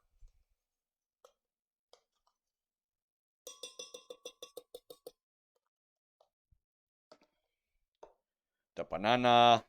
There we go. Still slightly frozen, of course. I hope. That smells good.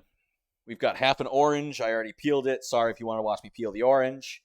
Quarter cup water or milk. I'm being bougie. I'm using whole milk because we bought some whole milk for last week and, donut stuff. There we go.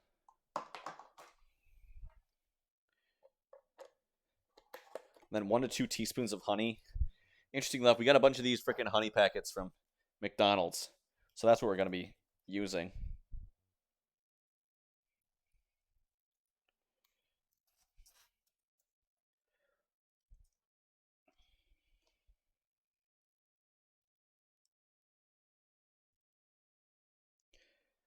Of course, this is taking a lot less time than the first time. Everything's already been peeled and opened and procured in the right quantities. Honey yogurt. I made a honey shake before. It wasn't too bad.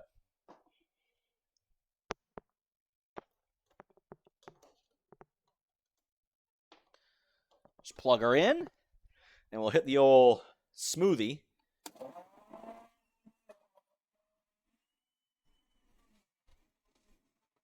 Make sure everything gets down in the blades.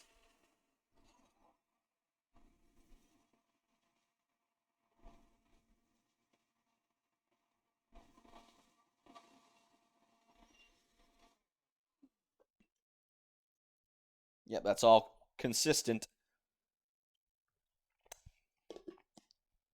Now, since the banana's been thawing, oh, good stuff. Since the bananas have been thawing this whole time, when I've been making, I brought them out the first time I made it. I'm gonna throw this in the freezer to sit and think about what it's done.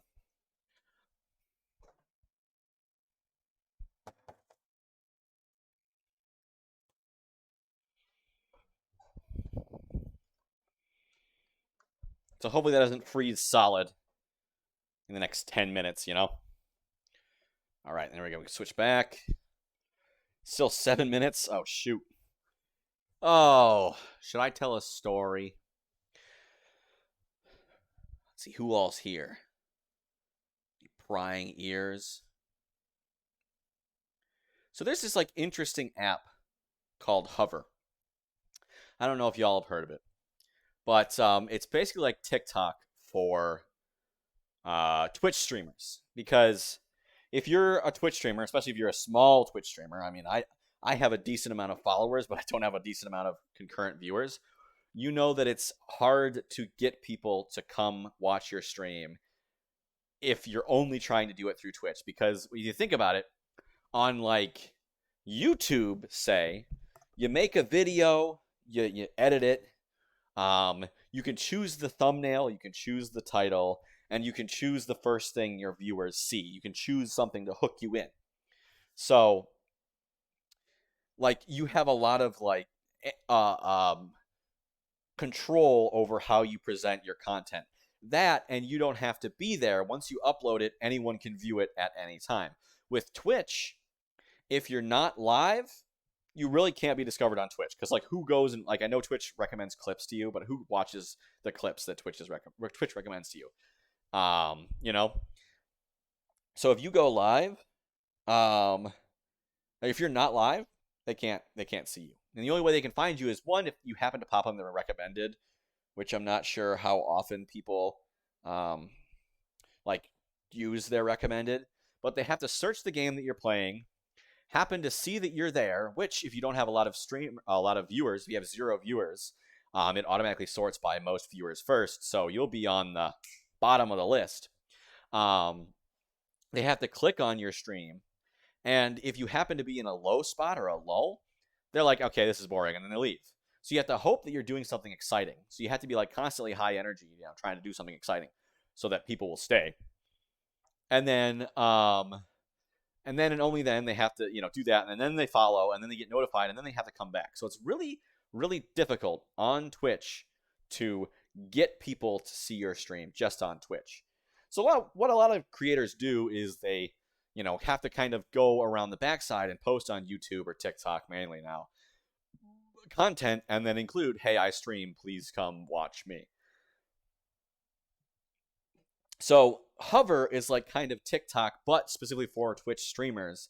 It's got like cool features on it, like you link your Twitch account so that people can visit your Twitch directly from Hover. It tells viewers when you're live, when they're watching one of your clips, so that like they can go see it. And I've gotten a few followers from it, but the problem is, I think it's only like geared towards Twitch streamers. Like, it's not really advertised as if you're just a Twitch viewer to find people, which I think, it should. Like, if you're just a Twitch viewer, has no desire to post your own content or stream yourself, like, get a Hover, because you can find more people through Hover. But the other thing is the algorithm. Like, one of their big selling points is their algorithm is based off of something called gravity. They said the higher gravity you have, the more it pushes your content. And the problem is, the way to get gravity is to interact with other people's posts, to like it, to GG like it, which is like a super like it. You only get a few of those every so often. To comment, I guess, on posts, to view them. It says, if you go on the FAQ in their Discord, it says it's being reworked. I don't know what that means. But I think what that encourages is like mindless following, and kind of like follow for follow. Like, it feels like if you want to advertise your stuff and you want the algorithm to push your stuff on that site. I mean, I've gotten a few good, viewerships out of a few of them, but for the most part, I only get a handful, few dozen views on each. Views, not even likes, on each one. So it like kind of encourages bombing, where like I've had people just come by completely unprompted, like every single one of my posts, because maybe they liked the first one and then they just like went through and just liked everything. So yeah, I don't know. I think it's really cool, but the problem is, like, I don't have the time to actually spend the hours it takes to interact with people on the app. That, and the algorithm, like the stuff that it gives me, is pretty bad. At the start, I wasn't even following Just Chatting, but it was all like really big Just Chatting streams, like Just Chatting clips, and I was like, stop. And then now I told it stop showing me Just Chatting, so it stopped. But now it's like I follow like Stardew Valley, Super Smash Bros, Dead by Daylight, a few things, but it only shows me Dead by Daylight clips, and then like other stuff like Call of Duty and like other popular things. So it doesn't really care about what you follow. And that's really frustrating. So I'm pretty much done using it as an app where I go and like find other people's content, you know? And it's yeah, it's a really good idea. I think it should kind of ditch the like aspect or interaction aspect, because it just encourages people to mindlessly like and stuff like that, and not actually engage in other people's content. And yeah, and that, and it should really lean into the whole viewer thing. Like if you're a viewer, you can also use a hover account, because I mean, man, there's a lot of like me calling out for fellow Dead by Daylight streamers, but it's like, how effective is that? Oh no. What is this? What the heck?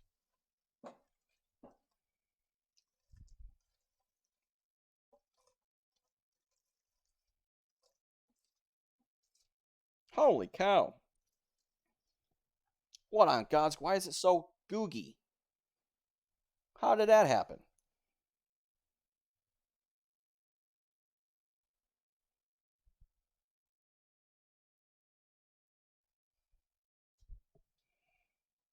It's on low. Oh, should I add? I'm gonna add a little milk. A little half and half again.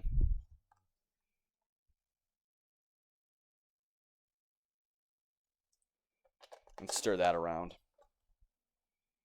Guess it's okay, but yeah, it was like much more saucy. I guess does maybe the gluten, the wheat pasta, maybe that absorbs a lot of the sauce. I don't know. Weird. How does the picture? Because yeah, it depicts it in this really creamy sauce. It's also much whiter, but I guess that's because I cooked my shallots really dark. That's fine by me.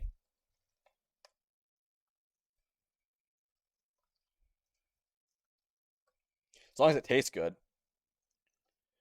All right, it's looking pretty. The noodles are looking cooked well.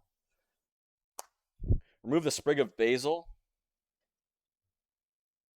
Oh, there it is. Okay, I was gonna say, am I gonna be able to find it? Get out of here. Come on.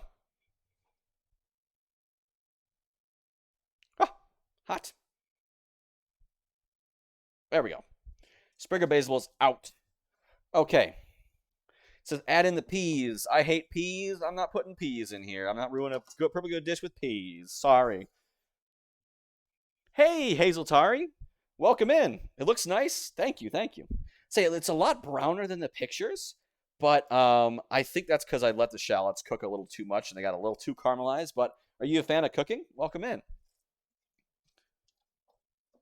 But I think, yeah, it's looking pretty good. Hopefully it doesn't taste burnt. If it tastes burnt, that's going to be freaking tragic. But as long as it doesn't taste burnt, I think we're good. Um, so yeah. And is your name, a combination of presumably your name, Hazel, and like Atari? Love cooking, it's your hobby? Well, you're in luck. I do this every week, noon Eastern, a new recipe. And I take suggestions from my viewers. So if you at all would like to see me cook something or try and fail at something so you can learn from my mistakes, feel free to join the Discord if you want. But yeah. All right, so this is all mixed around. Cook for just a minute. Stir in the Parmesan. Add the peas, lemon juice. Lemon juice. Okay. So we got half a lemon. We got a lemon juicer. Now the juicer is specifically made with all these ribs on it to help squish all the juice out of the lemons. There we go. Yeah, we're making a chicken chicken pasta al limone or something. Hazel Tari, queen in Quenya, the language of the elves in Tolkien. Okay, fair enough. I took a stab at it. So you're Queen Hazel. Gotcha. Well, I am flattered to be blessed by royalty on this fine cooking stream. Okay, add the peas. No peas. I don't like peas. I do what I want. Lemon juice.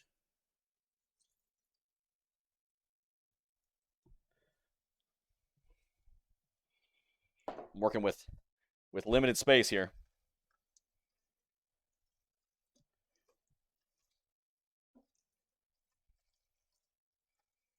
Any darker, it'd look like squid ink pasta, squid ink spaghetti or whatever. Wonder how squid ink tastes. Oh no! My Parmesan. See a lot of Twitchers doing pasta alla limone? One of my viewers said I should try it. Is it really that good? I've never done it before, truth be told. Sometimes I do recipes that I've done before that I'm experienced with that I can talk a lot about. Sometimes a lot of times I just do recipes that I've never done before, so I can see what's what.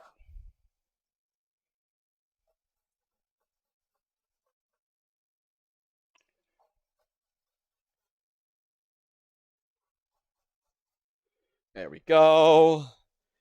Make sure to peel off all the zest. So yeah, the one I made for my dad was less creamy.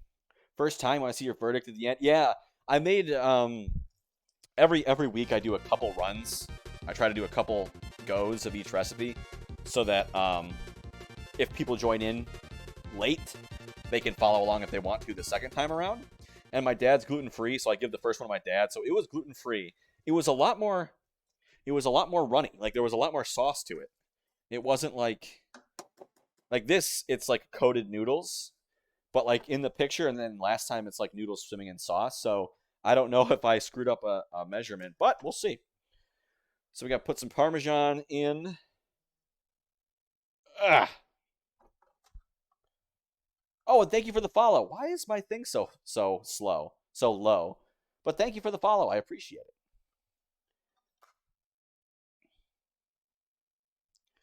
Let's see. Garnish with red pepper, blah, blah, blah, blah, blah. Slice the lemon if you want to.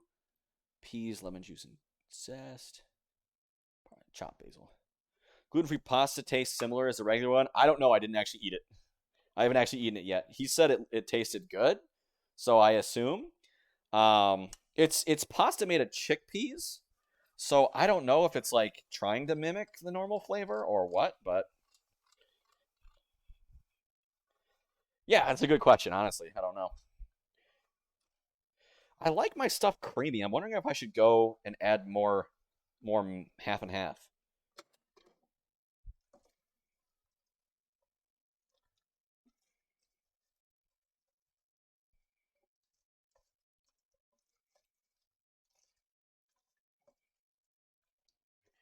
So yeah, it's I'll show you here.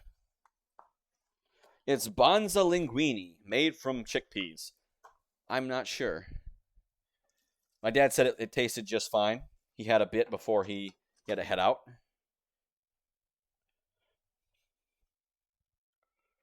Come on, give me another chunk. Just a little bit more.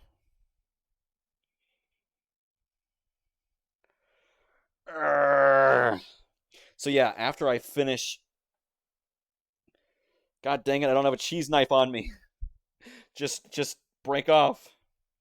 So after I finish this, we'll do a little few minute break, and then we'll reconvene at the table where we all chat and eat. Those of us that made their own version, I encourage y'all to eat it with me, and those of you that are eating lunch that's not whatever the recipe is, also, if you want to hang out and chat. And then we'll go from there.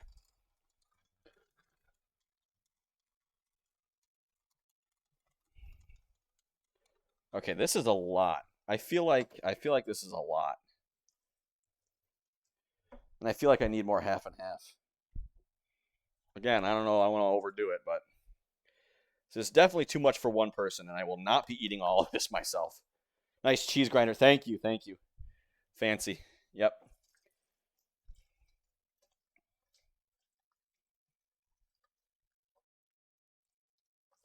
Okay, that makes it a little better. I think that's good.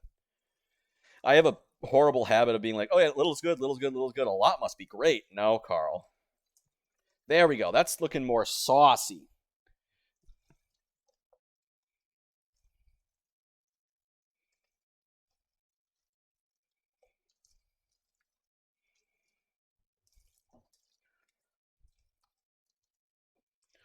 I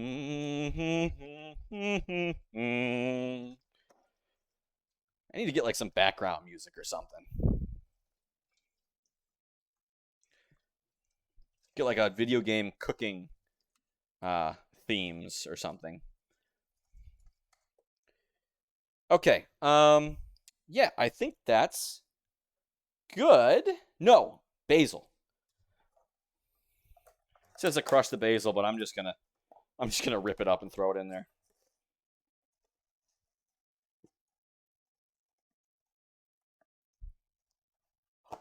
Crush it and rip it up.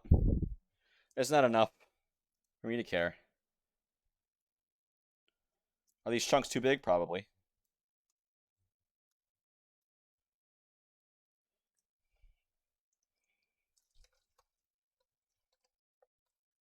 Probably should have put these in first so they had a chance to integrate, but I'm not a pro chef. I've never made this before. So we shall see. We also made a banana smoothie while we were waiting for this to cook. So I look forward to seeing that as well. All right, so that looks like it's about done. Itchy, itchy. So let's plate this. Holy cow, that's a lot. This is supposedly 2 servings. I didn't think it was going to be 2 monster servings.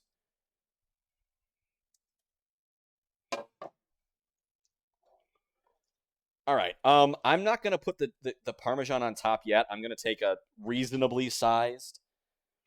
You miss it? The cheese grinder or what? What did I say? I missed. What'd you miss? I missed what you missed. So there it is. Here it is. Holy cow. I am going to put it into a better, like more reasonably sized portion. But yes, I will prepare. Oh, you missed the banana. Okay, I think the banana smoothie. Yep, you did. That's a shame. But hey, now you know. If you want to catch whatever it is, now you know when I go live. Okay, so I will put on a word from our sponsor, a commercial, and then we will reconvene with everything all prepared, and we'll have a chat while we eat. So I will be right back.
We're back. Welcome back, everybody. Thank you for your patience. So, of course, how does it look? I mean, it looks way. Let's move this camera a bit more. It looks way browner than the pictures and less gooey. But I think that's because like the shallots I cooked a little too long. Why it's less gooey? I don't really know.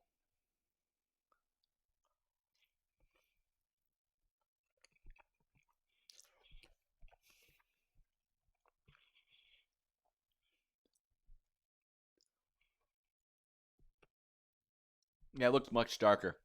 Oh, did you join the Discord and look at the link? Yeah, I assume that's the case. Yep. Welcome in. Wave to say hi. Yeah, I don't know why. I mean, well, I kind of know. It's probably shallots. Banana smoothie, good. It's classic. It's a whole frozen banana, half of a regular not frozen orange, um, a third a cup of Greek yogurt. What was it? A half a cup of whole milk? Yeah.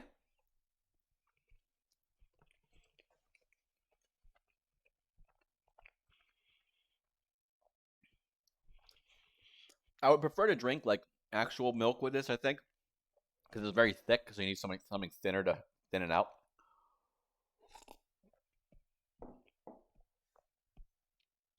And a little bit of honey in the milkshake as well. But yeah, what kind of things do you like to make, Hazel? If I can call you Hazel. Chicken's good. I don't. It's like this was supposed to be creamier. Like it's supposed to be sitting in a sauce, right? And I think I would prefer that in general, but this is not bad. This is not bad at all.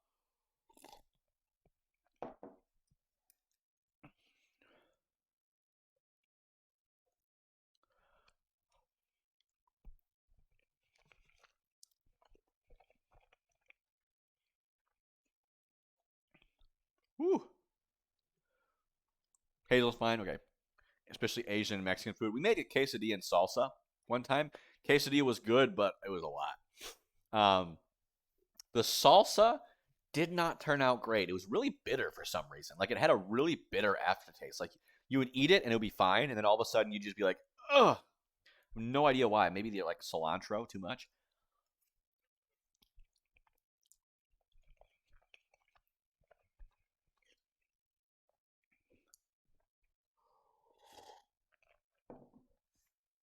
The salsa is a weird one because it's holy.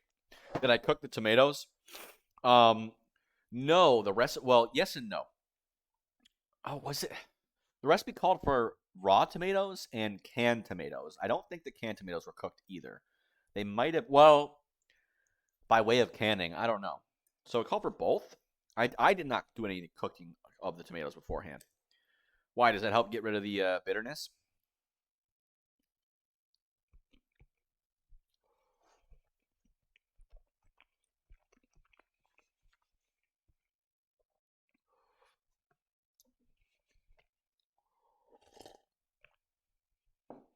The flavors do work well together.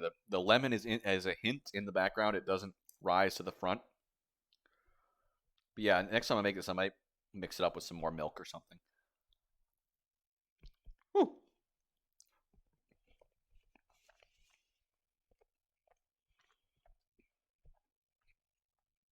You have to tatemarlos? Set up. Put them in the pan until they burn the skin. Interesting. Yeah, because I didn't call for that in the recipe. Usually I just find a recipe unless someone gives it one. Because again, if you like cooking and you want to see me try something out, by all means, send it in the Discord.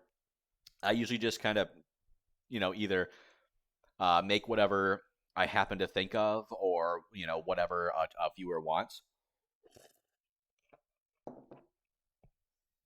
Of course, it has to be a reasonable time. Thing I always say is don't have me make beef Wellington or anything that takes days upon days of preparation or something. But yeah, if you have something that can be made in an hour or so, or a couple recipes that can be made in an hour or two,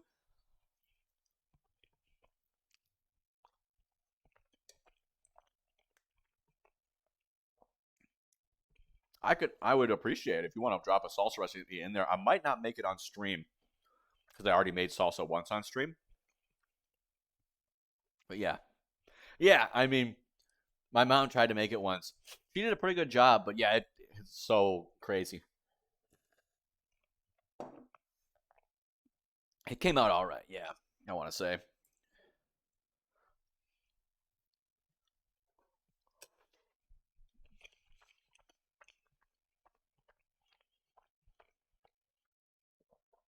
So yeah, like I just did a couple recipes like this.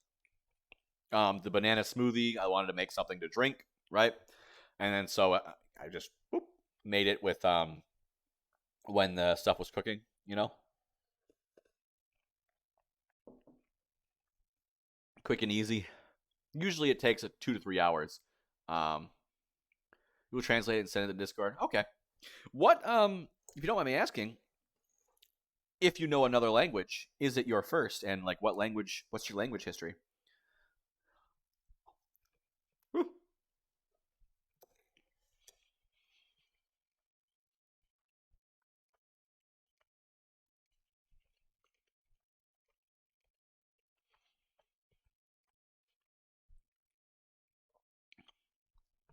Oh. No, I'm a native English speaker. Um I went to college for Japanese, if you'll believe it. And then yeah, I recently got a job in Japan. So I should be in Japan by the year's out. Mexican, your first language is Spanish, but you know English, Italian. Oh, nice. And studying Chinese. Holy cow.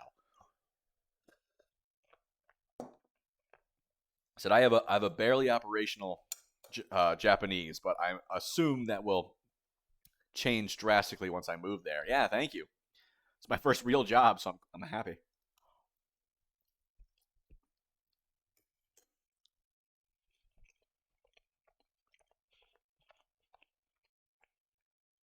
I'm so excited. You know, I graduated like almost a year ago now, right? I graduated last year in the spring, and it's like I haven't had a job yet. But this has been a long process. I applied in November. Um, yeah, I applied in November. Like the deadline was in November, and then they let you know whether they wanted to interview you in January, and then they interviewed you in February, and then they told me a few days ago.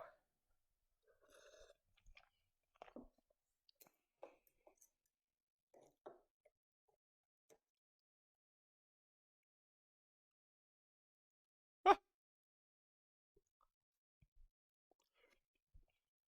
oh, Japanese. Yeah, I graduated with a degree in Japanese. So that's why I'm going to Japan. So the JET program, the Japan Exchange and Teaching Program, basically what they do is they connect English speakers or other languages too, but mostly English, native English speakers to schools in Japan, where a native English speaker helps out uh, Japanese, an English teacher, a teacher of English that speaks Japanese. Yeah, so that should give me some great experience.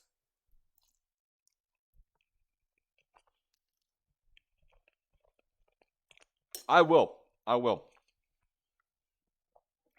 I don't know if you have a TikTok, but obviously, when I first go, I'm not gonna be I'm not gonna be streaming when I first because I gotta figure out. But I plan on taking some TikToks, and post taking some videos and posting them to TikTok. So I don't know if you have one or not, but yeah, I should be leaving before July. They haven't told me when yet though.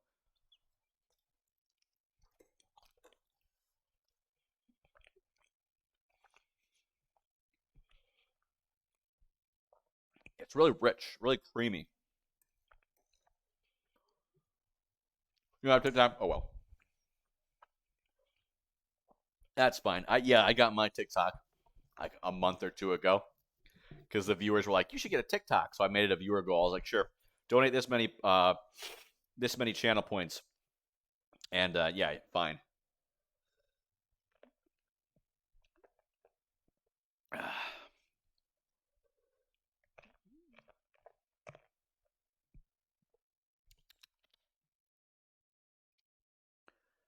do a stream of my experience. Yeah, I mean, you can read in like the important announcements and the important information in the Discord. I'm gonna keep y'all updated there, but obviously, I anticipate for like 2 weeks, 2 weeks minimum. I'm thinking, 1 month probably more gonna be accurate. Like I'm just gonna be getting situated. But yeah, once I get there and once I get situated and I do my first stream back, it'll probably be just a Q&A of like, what's it been like? What are you doing? Where are you? Like what? Yeah, you know,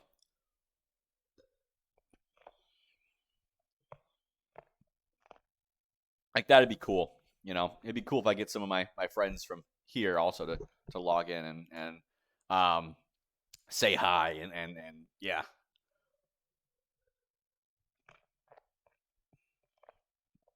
So I'm joking. I haven't. I've been streaming for over a year and I haven't gone viral yet. I haven't hit the big time. Um, but if my personality doesn't work, then I can just stream. Then I can just bank on the fact that I'm in Japan and all the Japanophiles will will follow me.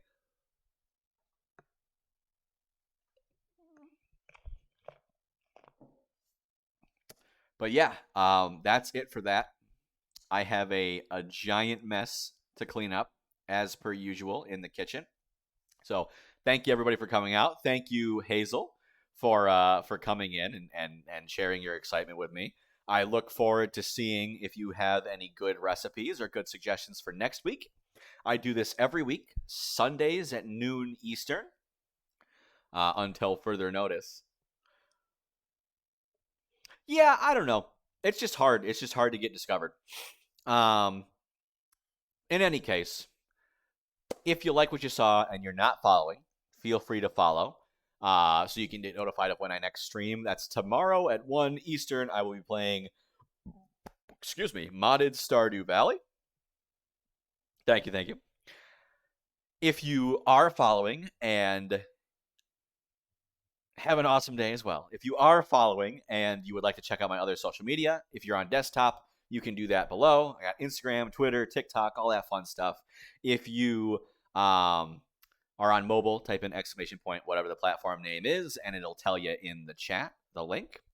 And if you are following and you would like to support me even more than you are already, which I love all my viewers already, you can subscribe, which is free with Amazon Prime. Information on how that works in the Discord. In any case, thank you everybody for coming out.